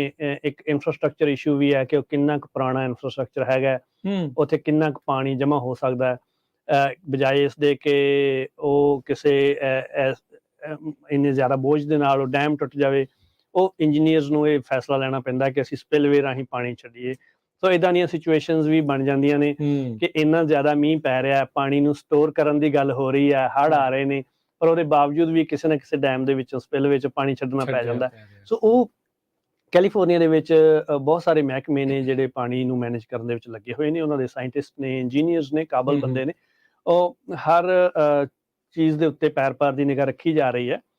ਸੋ ਇਹ ਨਹੀਂ ਹੈ ਕਿ ਬਿਨਾਂ ਕਿਸੇ ਸੋਚੇ ਸਮਝੇ ਹੀ ਪਾਣੀ ਛੱਡਿਆ ਗਿਆ। ਉਹ ਇੱਕ ਆਸਪੈਕਟ ਹੈ। ਦੂਜਾ ਆਸਪੈਕਟ ਜਿਹੜੀ ਡੈਮਾਂ ਦੀ ਸਮਰੱਥਾ ਵਧਾਉਣ ਦਾ, ਅੱਜ ਕੱਲ੍ਹ ਦੇ ਜ਼ਮਾਨੇ ਦੇ ਵਿੱਚ ਇਹ ਚੀਜ਼ਾਂ ਨੂੰ ਆਇਡੈਂਟੀਫਾਈ ਕਰਨਾ ਬਹੁਤ ਜ਼ਿਆਦਾ ਔਖਾ ਹੋ ਗਿਆ। ਤੇ ਇਹ ਇੱਕ ਬਹੁਤ ਵੱਡੇ ਕਿਉਂਕਿ ਓਵਰਆਲ ਜਦੋਂ ਆਪਾਂ ਗੱਲ ਕਰਦੇ ਹਾਂ ਜਿਹੜੀ ਇਨਵਾਇਰਮੈਂਟਲ ਯੂਜ਼ਰਸ ਵਰਸਸ ਦੂਸਰੀਆਂ ਯੂਜ਼ਰਸ, ਐਗਰੀਕਲਚਰ ਯੂਜ਼ਰਸ, ਤਾਂ ਉਹਦੇ ਵਿੱਚ ਨਵੇਂ ਡੈਮ ਨੂੰ ਬਣਾਉਣਾ ਆਪਣੇ ਆਪ ਦੇ ਵਿੱਚ ਇੱਕ ਬਹੁਤ ਵੱਡੀ ਟਾਸਕ ਹੈ। ਪਰ ਉਹਦੇ ਬਾਵਜੂਦ ਵੀ ਮੇਰੇ ਖਿਆਲ ਦੇ ਵਿੱਚ ਬਹੁਤ ਸਾਰੀਆਂ, ਅਸੀਂ ਵਰਲਡ ਓਵਰ ਵੀ ਜੇ ਗੱਲ ਕਰੀਏ ਤਾਂ ਬਹੁਤ ਹੀ ਘੱਟ ਇਹੋ ਜਿਹੀਆਂ ਖੱਡਾਂ, ਕੈਨੀਅਨਸ ਰਹਿ ਗਈਆਂ ਹੋਣਗੀਆਂ ਜਿਨ੍ਹਾਂ ਦੇ ਉੱਤੇ ਡੈਮ ਬਣ ਸਕਦੇ ਆ। ਜ਼ਿਆਦਾ ਦੇ ਉੱਤੇ ਡੈਮ ਬਣਾ ਲਏ ਨੇ। ਚਾਈਨਾ ਪਿਛਲੇ ਤਕਰੀਬਨ 20-30 ਸਾਲ ਤੋਂ ਦੁਨੀਆ ਦਾ ਨੰਬਰ 1 ਡੈਮ ਬਿਲਡਿੰਗ ਨੇਸ਼ਨ ਹੈ। ਉਹ ਇਕੱਲੇ ਆਪਣੇ ਮੁਲਕ ਦੇ ਵਿੱਚ ਹੀ ਨਹੀਂ, ਉਹ ਅਫਰੀਕਾ ਦੇ ਵਿੱਚ, ਸਾਊਥ ਅਮਰੀਕਾ ਦੇ ਵਿੱਚ ਡੈਮ ਤੇ ਡੈਮ ਬਣਾਈ ਜਾ ਰਿਹਾ ਚਾਈਨੀਜ਼ ਕੰਪਨੀਜ਼। ਸੋ US ਦੇ ਵਿੱਚ ਵੀ ਤਾਂ ਹੀ ਜਿਹੜੇ ਆਪਾਂ ਛੋਟੇ ਵੱਡੇ ਇੰਨੀ ਗਿਣਤੀ ਕੈਲੀਫੋਰਨੀਆ ਦੇ ਵਿੱਚ ਹੋਈ ਹੈ ਕਿ ਬਹੁਤ ਸਾਰੀਆਂ ਖੱਡਾਂ ਦੇ ਉੱਤੇ ਅਸੀਂ ਆਲਰੇਡੀ ਡੈਮ ਬਣਾ ਚੁੱਕੇ ਹਾਂ। ਪਰ ਜਿੱਥੇ ਇਨਫਰਾਸਟ੍ਰਕਚਰ ਪੁਰਾਣਾ ਹੋ ਗਿਆ, ਉਹਨਾਂ ਨੂੰ ਰਿਪੇਅਰ ਕਰਨਾ, ਉਹਨਾਂ ਦੀ ਅਪਕੀਪ ਕਰਨੀ, ਉਹ ਵੀ ਓਨਾ ਹੀ ਜ਼ਿਆਦਾ ਇੰਪੋਰਟੈਂਟ ਟਾਸਕ ਹੈ। ਸੋ ਜੇਕਰ ਕਿਤੇ ਵੀ ਸਮਰੱਥਾ ਵਧਾਉਣ ਦੀ, ਐਗਜ਼ਿਸਟਿੰਗ ਇਨਫਰਾਸਟ੍ਰਕਚਰ ਨੂੰ ਬੈਟਰ ਕਰਨ ਦੀ ਗੁੰਜਾਇਸ਼ ਹੈਗੀ ਹੈ ਤਾਂ ਉਹਦੇ ਉੱਤੇ ਕੰਪਰੀਹੈਂਸਿਵ ਸਟੱਡੀਜ਼ ਹੋਣੀ ਚਾਹੀਦੀਆਂ ਤੇ ਉਹ ਗੁੰਜਾਇਸ਼ ਦਾ ਫਾਇਦਾ ਉਠਾਉਣਾ ਚਾਹੀਦਾ। ਪਰ ਮੇਰੇ ਖਿਆਲ ਦੇ ਵਿੱਚ ਉਹ ਕੱਲੀ ਕਹਿਰੀ ਇਹੋ ਜਿਹੀ ਚੀਜ਼ ਨਹੀਂ ਹੈ ਜਿਹਦੇ ਉੱਤੇ ਅਸੀਂ ਆਪਣਾ ਸਾਰਾ ਟੇਕ ਲਾ ਕੇ ਆਪਣਾ ਨਿਰਭਰ ਕਰ ਸਕੀਏ ਆਪਣਾ ਫਿਊਚਰ। ਸਾਨੂੰ ਹੋਰ ਬਹੁਤ ਸਾਰੀਆਂ ਚੀਜ਼ਾਂ ਨੇ ਜਿਨ੍ਹਾਂ ਦੇ ਉੱਤੇ ਧਿਆਨ ਦੇਣ ਦੀ ਲੋੜ ਹੈ। ਗਰਾਊਂਡ ਵਾਟਰ ਰੀਚਾਰਜ ਦੀ ਮੈਂ ਗੱਲ ਕੀਤੀ, ਸਾਡੀਆਂ ਵਾਟਰ ਐਫੀਸ਼ੀਐਂਸੀ ਨੂੰ ਇਨਕਰੀਜ਼ ਕਰਨ ਦੀ, ਸਾਡੀ ਪਾਣੀ ਦੇ ਉੱਤੇ ਡਿਪੈਂਡੈਂਸੀ ਜਾਂ ਪਾਣੀ ਦੀ ਵੇਸਟੇਜ ਨੂੰ ਘਟਾਉਣ ਲਈ, ਉਹ ਸਾਰੀਆਂ ਚੀਜ਼ਾਂ ਦੇ ਉੱਤੇ ਵੀ ਨਾਲੋਂ ਨਾਲ ਸਾਨੂੰ ਕੰਮ ਕਰਨਾ ਪੈਣਾ। ਕੰਮ ਕਰਨ ਦੀ ਜਿਹੜੀ ਉਹ ਜ਼ਰੂਰਤ ਜਿਹੜੀ ਉਹ ਹੈਗੀ ਆ। ਸੋ ਬਿਲਕੁਲ ਜੇ ਦੱਸਦਾ ਮੈਂ ਜਿਹੜੇ ਕੈਲੀਫੋਰਨੀਆ ਵਾਟਰ ਰਿਸੋਰਸ ਡਿਪਾਰਟਮੈਂਟ ਆ, ਸ਼ਾਸਤਾ ਅਜੇ ਸਿਰਫ 44% ਦੇ ਉੱਤੇ ਆ ਹੂੰ, ਤੇ ਹਿਸਟੋਰੀਕਲ ਐਵਰੇਜ 72% ਉਹ ਤੋਂ ਜੇ ਬਹੁਤ ਥੱਲੇ ਆ। ਹਾਂਜੀ, ਓਰੋਵਿਲ ਹਿਸਟੋਰਿਕ ਐਵਰੇਜ 90% ਉਹ ਵੀ 49% ਦੇ ਉੱਤੇ ਹਾਂਜੀ, ਆ। ਫੋਲਸਮ ਵੀ ਸਿਰਫ 42% ਦੇ ਉੱਤੇ ਜਿਹੜਾ ਇਸ ਹਾਂ, ਟਾਈਮ ਜੀ, ਜਿਹੜਾ ਉਹ ਚੱਲ ਰਿਹਾ। ਸੋ ਕਾਫੀ ਜਿੱਦਾਂ ਕਿਹਾ ਵੀ ਜਦੋਂ ਮੀਂਹ ਤਾਂ ਹੁਣ ਪੈ ਰਹੇ ਆ, ਬਰਫ਼ ਵੀ ਪੈ ਰਹੀ ਆ, ਪਰ ਇਹ ਡੈਮਾਂ ਜਿਹੜੇ ਰੈਜ਼ਰਵਾਇਰ ਅਜੇ ਏਡੀ ਤੇਜ਼ੀ ਦੇ ਨਾਲ ਭਰ ਨਹੀਂ ਰਹੇ। ਹਾਂਜੀ। ਸੋ ਇਹ ਜਿਹੜੀ ਅਰਬਨ ਫਲੱਡਿੰਗ ਆ, ਆਪਾਂ ਇਹ ਹੁਣ ਫਲੱਡਿੰਗ ਫਿਰ ਦੇਖ ਰਹੇ ਆ, ਇਹਦੇ ਵਿੱਚ ਫਿਰ ਕਾਰਨ ਜ਼ਿਆਦਾ ਕੀ ਆ? ਕੀ ਜਿਹੜੀਆਂ ਓਪਨ ਸਟਰੀਮਸ ਆ, ਹੁਣ ਮੈਂ ਦੇਖ ਰਿਹਾ ਸੀ ਵੀ ਬੰਨ ਬੜੇ ਟੁੱਟੇ, ਹੂੰ, ਵੀ ਅਜੇ ਕਹਿੰਦੇ ਵੀ ਅਸੀਂ ਮਿਲੀਅਨਸ ਆਫ ਡਾਲਰ ਉਸ ਦੇ ਉੱਤੇ ਖਰਚਾ ਜਿਹੜਾ ਉਹ ਹਾਂ, ਕੀਤਾ ਉਹਨਾਂ ਨੂੰ ਮਜ਼ਬੂਤ ਕਰਨ ਦੇ ਲਈ, ਪਰ ਫਿਰ ਵੀ ਬੰਨ ਜਿਹੜੇ ਆ ਹਾਂਜੀ। ਉਹ ਟੁੱਟ ਰਹੇ ਆ। ਤੇ ਕੀ ਆਪਣੀਆਂ ਸਿਟੀਜ਼ ਇਹਨਾਂ ਦੇ ਪਾਣੀ ਦੇ ਲਈ ਰੈਡੀ ਵੀ ਹੈਗੀਆਂ? ਦੇਖੋ ਇਹੀ ਸਾਡੀ ਬਹੁਤ ਵੱਡੀ ਸਮੱਸਿਆ ਹੈ। ਦੇਖੋ ਆਪਾਂ ਹੁਣ ਰੱਬ ਨਾਲ ਗਿਲਾ ਕੀ ਕਰੀਏ, ਕਿਉਂਕਿ ਸਾਨੂੰ ਪਾਣੀ ਚਾਹੀਦਾ ਸੀ ਤੇ ਪਾਣੀ ਮਿਲ ਗਿਆ। ਅਰਦਾਸ ਤਾਂ ਸੁਣ ਲਈ। ਹਾਂ, ਪਰ ਆਪਣੀ ਸਮੱਸਿਆ ਇਹ ਕਿ ਇੰਨਾ ਤਕੜਾ ਇਨਫਰਾਸਟ੍ਰਕਚਰ ਹੋਣ ਦੇ ਬਾਵਜੂਦ, ਇੰਨੀ ਪ੍ਰੀਪੇਅਰਡਨੈਸ ਹੋਣ ਦੇ ਬਾਵਜੂਦ ਅਸੀਂ ਹਾਲੇ ਵੀ ਇਹ ਚੀਜ਼ ਦੇ ਸਮਰੱਥ ਨਹੀਂ ਹੈਗੇ ਕਿ ਇੱਕੋਦਮ ਇੰਨੇ ਪਾਣੀ ਨੂੰ ਅਸੀਂ ਸਾਂਭ ਚੱਲ ਸਕੀਏ। ਸਕੀਏ। ਤੇ ਉਹਦੇ ਵਿੱਚ ਪਲੱਸ ਜਿਵੇਂ ਮੈਂ ਪਹਿਲਾਂ ਜ਼ਿਕਰ ਕੀਤਾ, ਪਹਿਲਾਂ ਜਿੰਨੀ ਲੰਬੀ ਔੜ ਰਹੀ ਉਹਦੇ ਨਾਲ ਫਰਕ ਪਿਆ। ਮਿੱਟੀਆਂ ਨੂੰ ਸੈਚੂਰੇਟ ਹੋਣ ਕਰਕੇ ਇੱਕੋਦਮ ਫਿਰ ਉਹ ਨਿੱਕੀਆਂ ਚੀਜ਼ਾਂ ਐਡ ਅਪ ਹੋ ਕੇ ਉਹ ਬਹੁਤ ਵੱਡਾ ਟਾਸਕ ਬਣ ਜਾਂਦਾ। ਸੋ ਇਸੇ ਤਰ੍ਹਾਂ ਤੁਸੀਂ ਅਰਬਨ ਦੀ ਗੱਲ ਕੀਤੀ, ਅਰਬਨ ਇਨਫਰਾਸਟ੍ਰਕਚਰ ਦੇ ਵਿੱਚ ਵੀ ਅਸੀਂ ਇੰਨੇ ਪਾਣੀ ਨੂੰ ਹੈਂਡਲ ਕਰਨ ਦੇ ਲਈ ਸਾਡੇ ਡਰੇਨੇਜ ਸਿਸਟਮ ਇੰਨੇ ਨਹੀਂ ਹੈਗੇ। ਫਰੈਜ਼ਨੋ ਦੇ ਵਿੱਚ ਤਾਂ ਇਹ ਤਾਂ ਐਕਸੈਪਸ਼ਨਲ ਸਾਲਾਂ ਚੋਂ ਇੱਕ ਹੈ, ਪਰ ਆਮ ਜਦੋਂ ਮੀਂਹ ਪੈ ਜਾਂਦੇ ਨੇ ਫ੍ਰਿਜ਼ਨੋ 'ਚ ਦੇਖੀਦਾ ਹੈ ਕਿ ਬਹੁਤ ਸਾਰੀਆਂ ਸੜਕਾਂ ਦੇ ਵਿੱਚ ਪਾਣੀ ਖੜ ਜਾਂਦਾ। ਸੋ ਅਸੀਂ ਇਸ ਲੈਵਲ ਤੇ ਹਾਲੇ ਨਹੀਂ ਕਿ ਇੱਕੋਦਮ ਇੰਨਾ ਪਾਣੀ ਅਸੀਂ ਸਾਂਭ ਸਕੀਏ। ਉਹਦੇ ਲਈ ਇਹ ਜ਼ਰੂਰ ਹੈ, ਮੈਂ ਇਸ ਚੀਜ਼ ਵੱਲ ਜ਼ਰੂਰ ਇਸ਼ਾਰਾ ਕਰਨਾ ਚਾਹੂੰਗਾ। ਜਦੋਂ ਆਪਾਂ ਪਹਿਲਾਂ ਗੱਲ ਕੀਤੀ ਸੀ ਕਿ ਕਿਸ ਤਰ੍ਹਾਂ ਦਾ ਇਨਫਰਾਸਟ੍ਰਕਚਰ ਵਧਣਾ ਚਾਹੀਦਾ, ਮੇਰਾ ਮੰਨਣਾ ਇਹ ਹੈ ਕਿ ਜਦੋਂ ਆਪਾਂ ਡਾਟਾ ਦੇਖੀਏ ਜਾਂ ਜਦੋਂ ਆਪਾਂ ਫਿਊਚਰ ਦੀ ਪ੍ਰੈਡਿਕਸ਼ਨਸ ਦੇਖੀਏ ਕਿ ਕਿੱਧਰ ਨੂੰ ਆਪਾਂ ਜਾ ਰਹੇ ਹਾਂ, ਆਪਾਂ ਨੂੰ ਕਿਤੇ ਨਾ ਕਿਤੇ ਇੰਟੈਂਸਿਵ ਐਗਰੀਕਲਚਰ ਤੋਂ ਹਟ ਕੇ ਕੰਜ਼ਰਵੇਸ਼ਨ ਪ੍ਰੈਕਟਿਸਿਸ ਤੇ ਕ੍ਰੌਪ ਡਾਇਵਰਸੀਫਿਕੇਸ਼ਨ, ਪਲੱਸ ਬਹੁਤ ਸਾਰੀ ਜਿਹੜੀ ਲੈਂਡ ਹੈ ਨੈਚੁਰਲ ਸੀਗੀ, ਪਹਿਲਾਂ ਕੰਜ਼ਰਵੇਸ਼ਨ ਦੇ ਅੰਡਰ ਸੀਗੀ ਤੇ ਅਸੀਂ ਵਾਹ ਕੇ ਮਿਲਾ ਲਈ ਹੈ, ਉਹਨੂੰ ਥੋੜਾ ਬਹੁਤੇ ਹੱਦ ਤੱਕ ਸਾਨੂੰ ਵਾਪਸ ਫੇਰ ਲਿਜਾਣਾ ਪੈਣਾ ਕੁਦਰਤ ਦੇ ਨੇੜੇ ਹੋਣ ਦੇ ਨਾਲ। ਉਹ ਸਾਨੂੰ ਜ਼ਰੂਰ ਕਰਨਾ ਪੈਣਾ। ਇੱਥੇ ਮੈਂ ਯਾਦ ਕਰ ਰਿਹਾ ਸੀਗਾ ਆਪਣੀ ਕੰਜ਼ਰਵੇਸ਼ਨ ਦੇ ਨਾਲ ਸੰਬੰਧਿਤ ਇੱਕ ਛੋਟੀ ਜੀ ਕਹਾਣੀ ਮੈਂ ਇੱਕ ਆਰਟੀਕਲ ਦੇ ਵਿੱਚ ਲਿਖੀ ਸੀਗੀ, ਜੋ ਕਿਰਲੀ ਤੇ ਕੁਦਰਤੀ ਸੋਮੇ। ਉਹ ਮੈਨੂੰ ਇਹ ਕਹਾਣੀ ਮੇਰੀ ਗੱਲਬਾਤ ਦੇ ਨਾਲ ਆਧਾਰਿਤ ਹੈ। ਮੇਰੀ ਗੱਲਬਾਤ ਜੋਸਫ ਕਾਰਨਲ ਹੁੰਦੇ, ਉਹ ਰਿਟਾਇਰ ਹੋ ਗਏ ਅੱਜ ਕੱਲ੍ਹ, UC ਕੋਆਪਰੇਟਿਵ ਐਕਸਟੈਂਸ਼ਨ ਦੇ ਐਡਵਾਈਜ਼ਰ ਸੀ ਉੱਪਰ ਬਿਊਟ ਟਿਹਾਮਾ ਕਾਉਂਟੀਜ਼ ਦੇ ਵਿੱਚ। ਤੇ ਉਹਨਾਂ ਨੇ ਆਪਣੀ ਕਰੀਅਰ ਸ਼ੁਰੂ ਕੀਤਾ 1978 ਦੇ ਵਿੱਚ ਫ੍ਰੈਜ਼ਨੋ ਤੋਂ, ਤੇ ਮੈਂ 2013 ਦੇ ਵਿੱਚ ਫ੍ਰੈਜ਼ਨੋ ਆਇਆ ਸੀਗਾ ਉਸੇ ਪੋਜੀਸ਼ਨ ਤੇ, ਜਿਹੜੀ ਪੋਜੀਸ਼ਨ ਦੇ ਉੱਤੇ ਜੋ ਕਾਰਨਲ ਨੇ 1978 ਚ ਜੁਆਇਨ ਕੀਤਾ ਸੀ। ਠੀਕ ਹੈ। ਤੇ ਉਹਨਾਂ ਦਿਨਾਂ ਦੇ ਵਿੱਚ ਜਦੋਂ ਮੈਂ ਨਵਾਂ ਆਇਆ ਤਾਂ ਜੋ ਮੇਰੇ ਕੋਲੇ ਆਇਆ ਤੇ ਮੈਥੋਂ ਦੁੱਗਣੀ ਉਮਰ ਦਾ ਤਕਰੀਬਨ, ਤੇ ਉਹ ਮੈਨੂੰ ਲੈ ਗਿਆ ਆਪਣੇ ਪਿਕਅਪ ਟਰੱਕ 'ਚ, ਕਹਿੰਦਾ ਮੈਂ ਤੁਹਾਨੂੰ ਏਰੀਆ ਦਿਖਾਉਣਾ, ਕਿਉਂਕਿ ਮੈਂ ਵੀ ਇੱਥੋਂ ਸ਼ੁਰੂ ਕੀਤਾ ਸੀ ਆਪਣਾ ਕੰਮ। ਤੇ ਉਹਨੇ ਮੈਨੂੰ ਟਰੱਕ 'ਚ ਜਾਂਦਿਆਂ ਰਾਹ 'ਚ ਗੱਲ ਸੁਣਾਈ ਕਰਮਨ ਦੇ ਕੋਲੇ। ਉਹ ਕਹਿੰਦਾ ਵੀ ਇੱਥੇ ਕਿ ਜੇ ਮੈਂ ਟਰੱਕ ਰੋਕਿਆ ਆਪਣਾ, ਨਵਾਂ ਆਇਆ ਸੀਗਾ, ਯੰਗ ਫਾਰਮ ਐਡਵਾਈਜ਼ਰ, ਹਾਲੇ 2-3 ਮਹੀਨੇ ਹੋਏ ਆ। ਤੇ ਉਦੋਂ ਕਰਮਨ ਤੋਂ ਜਦੋਂ ਆਪਾਂ ਵੈਸਟ ਵੱਲ ਨੂੰ ਜਾਂਦੇ ਆ ਨਾ, ਮੈਂਡੋਟਾ ਵੱਲ ਨੂੰ, ਤੇ ਉਹ ਸਾਰੀ ਲੈਂਡ ਕੰਜ਼ਰਵੇਸ਼ਨ 'ਚ ਸੀਗੀ। ਠੀਕ ਹੈ। ਉਦੋਂ ਉਹ ਪੁਰਾਣੀਆਂ ਜਿਹੜੀ ਵੈਜੀਟੇਸ਼ਨ ਪੁਰਾਣੇ ਲੱਖਾਂ ਸਾਲਾਂ ਦੀ ਸੀਗੀ, ਉਹਨੂੰ ਕਿਸੇ ਨੇ ਛੇੜਿਆ ਨਹੀਂ ਸੀ ਕਦੇ। ਉਸ ਸਮੇਂ 1978 ਦੇ ਵੇਲੇ ਉਹ ਸਾਰੀ ਦੀ ਸਾਰੀ ਕਰਮਨ ਏਰੀਆ ਦੇ ਵਿੱਚ ਜਿੰਨੀ ਫੈਡਰਲ ਲੈਂਡ ਸੀਗੀ ਕੰਜ਼ਰਵੇਸ਼ਨ ਤੋਂ ਹਟ ਕੇ ਉਹ ਪ੍ਰਾਈਵੇਟ ਮਾਲਕੀ ਦੇ ਅੰਦਰ ਆ ਕੇ ਤੇ ਉੱਥੇ ਡਿਵੈਲਪ ਹੋ ਰਹੀਆਂ ਸੀ। ਕੋਈ ਪਿਸਟੈਸ਼ੀਓਜ਼ ਲਾ ਰਹੇ ਸੀ, ਕੁਝ ਆਲਮੰਡਸ ਲਾ ਰਹੇ ਸੀ, ਜ਼ਿਆਦਾਤਰ ਆਲਮੰਡਸ ਲੱਗ ਰਹੇ ਸੀ ਉਦੋਂ। ਤੇ ਉਹ ਕਹਿੰਦਾ ਵੀ ਮੈਂ ਇੱਕ ਫਾਰਮਰ ਕੋਲੇ ਖੜ ਗਿਆ, ਉਹ ਜਿਹੜੀ ਕੰਜ਼ਰਵੇਸ਼ਨ ਵਾਲੀ ਉਬੜ ਖਾਬੜ ਉੱਚੀ ਨੀਵੀਂ ਲੈਂਡ ਸੀ, ਉਹ ਟਰੈਕਟਰ ਦੇ ਨਾਲ ਵਾਹ ਰਿਹਾ ਸੀਗਾ, ਸ਼ਾਇਦ ਉਹਨੇ ਤਵੀਆਂ ਪਾਈਆਂ ਸੀ ਜਾਂ, ਤੇ ਉਹ ਮੈਂ ਉਹਦੇ ਕੋਲੇ ਖੜ ਗਿਆ ਤੇ ਉਹ ਕਹਿੰਦਾ ਮੈਨੂੰ ਮਿਲ ਕੇ ਤੇ ਉਹ ਚਲਾ ਗਿਆ ਆਪਣੇ ਕੰਮ 'ਚ ਰੁੱਝ ਗਿਆ, ਤੇ ਮੈਂ ਉੱਥੇ ਖੜਾ ਰਿਹਾ 5-7 ਮਿੰਟ ਖੜੇ ਉਹ ਕਹਿੰਦਾ ਮੇਰੀ ਨਿਗਾਹ ਪਈ ਉਹ ਵੱਡੀਆਂ ਟੀਮਾਂ, ਜਦੋਂ ਕੋਈ ਵੀ ਨੈਚੁਰਲ ਹੈਬਿਟੈਟ, ਜਦੋਂ ਕਿਸੇ ਨੈਚੁਰਲ ਚੀਜ਼ ਨੂੰ ਡਿਸਟਰਬ ਕਰਦੇ ਹੋ ਤਾਂ ਉਹ ਵੱਡੀਆਂ ਟੀਮਾਂ ਇੱਕ ਦੂਜੇ ਦੇ ਉੱਤੇ ਉਹ ਢੇਰੀ ਲੱਗੀ ਹੁੰਦੀ ਹੈ। ਉਹ ਕਹਿੰਦਾ ਮੈਂ ਇੱਕ ਕਿਰਲੀ ਵੇਖੀ, ਉਹ ਕਿਰਲੀ ਬੁੜਕ ਰਹੀ ਸੀਗੀ ਇੱਕ ਥਾਂ ਤੋਂ ਦੂਜੀ ਥਾਂ ਤੇ, ਕਿਸੇ ਇੱਧਰ ਜਾਵੇ ਕਦੇ ਉੱਧਰ ਜਾਵੇ। ਕਹਿੰਦਾ ਮੇਰਾ ਦਿਮਾਗ ਇਹ ਗਿਆ ਕਿ ਇਹ ਕਿਰਲੀ ਏਦਾਂ ਪਰੇਸ਼ਾਨ ਕਿਉਂ ਹੋ ਰਹੀ ਹੈ। ਉਹਦਾ ਕਾਰਨ ਇਹ ਹੈ ਵੀ ਉਹ ਕਿਰਲੀ ਦਾ ਨੈਚੁਰਲ ਹੈਬਿਟੈਟ, ਉਹਦਾ ਘਰ, ਉਹ ਤਬਾਹ ਹੋ ਗਿਆ ਤੇ ਉਹਨੂੰ ਸਮਝ ਨਹੀਂ ਆ ਰਹੀ ਵੀ ਮੈਂ ਕੀ ਕਰਾਂ, ਕਿੱਧਰ ਜਾਵਾਂ। ਤੇ ਉਹ ਕਹਿੰਦਾ ਵੀ ਮੈਂ ਉਹ ਸੋਚਦਾ ਆ ਗਿਆ ਵਾਪਸ।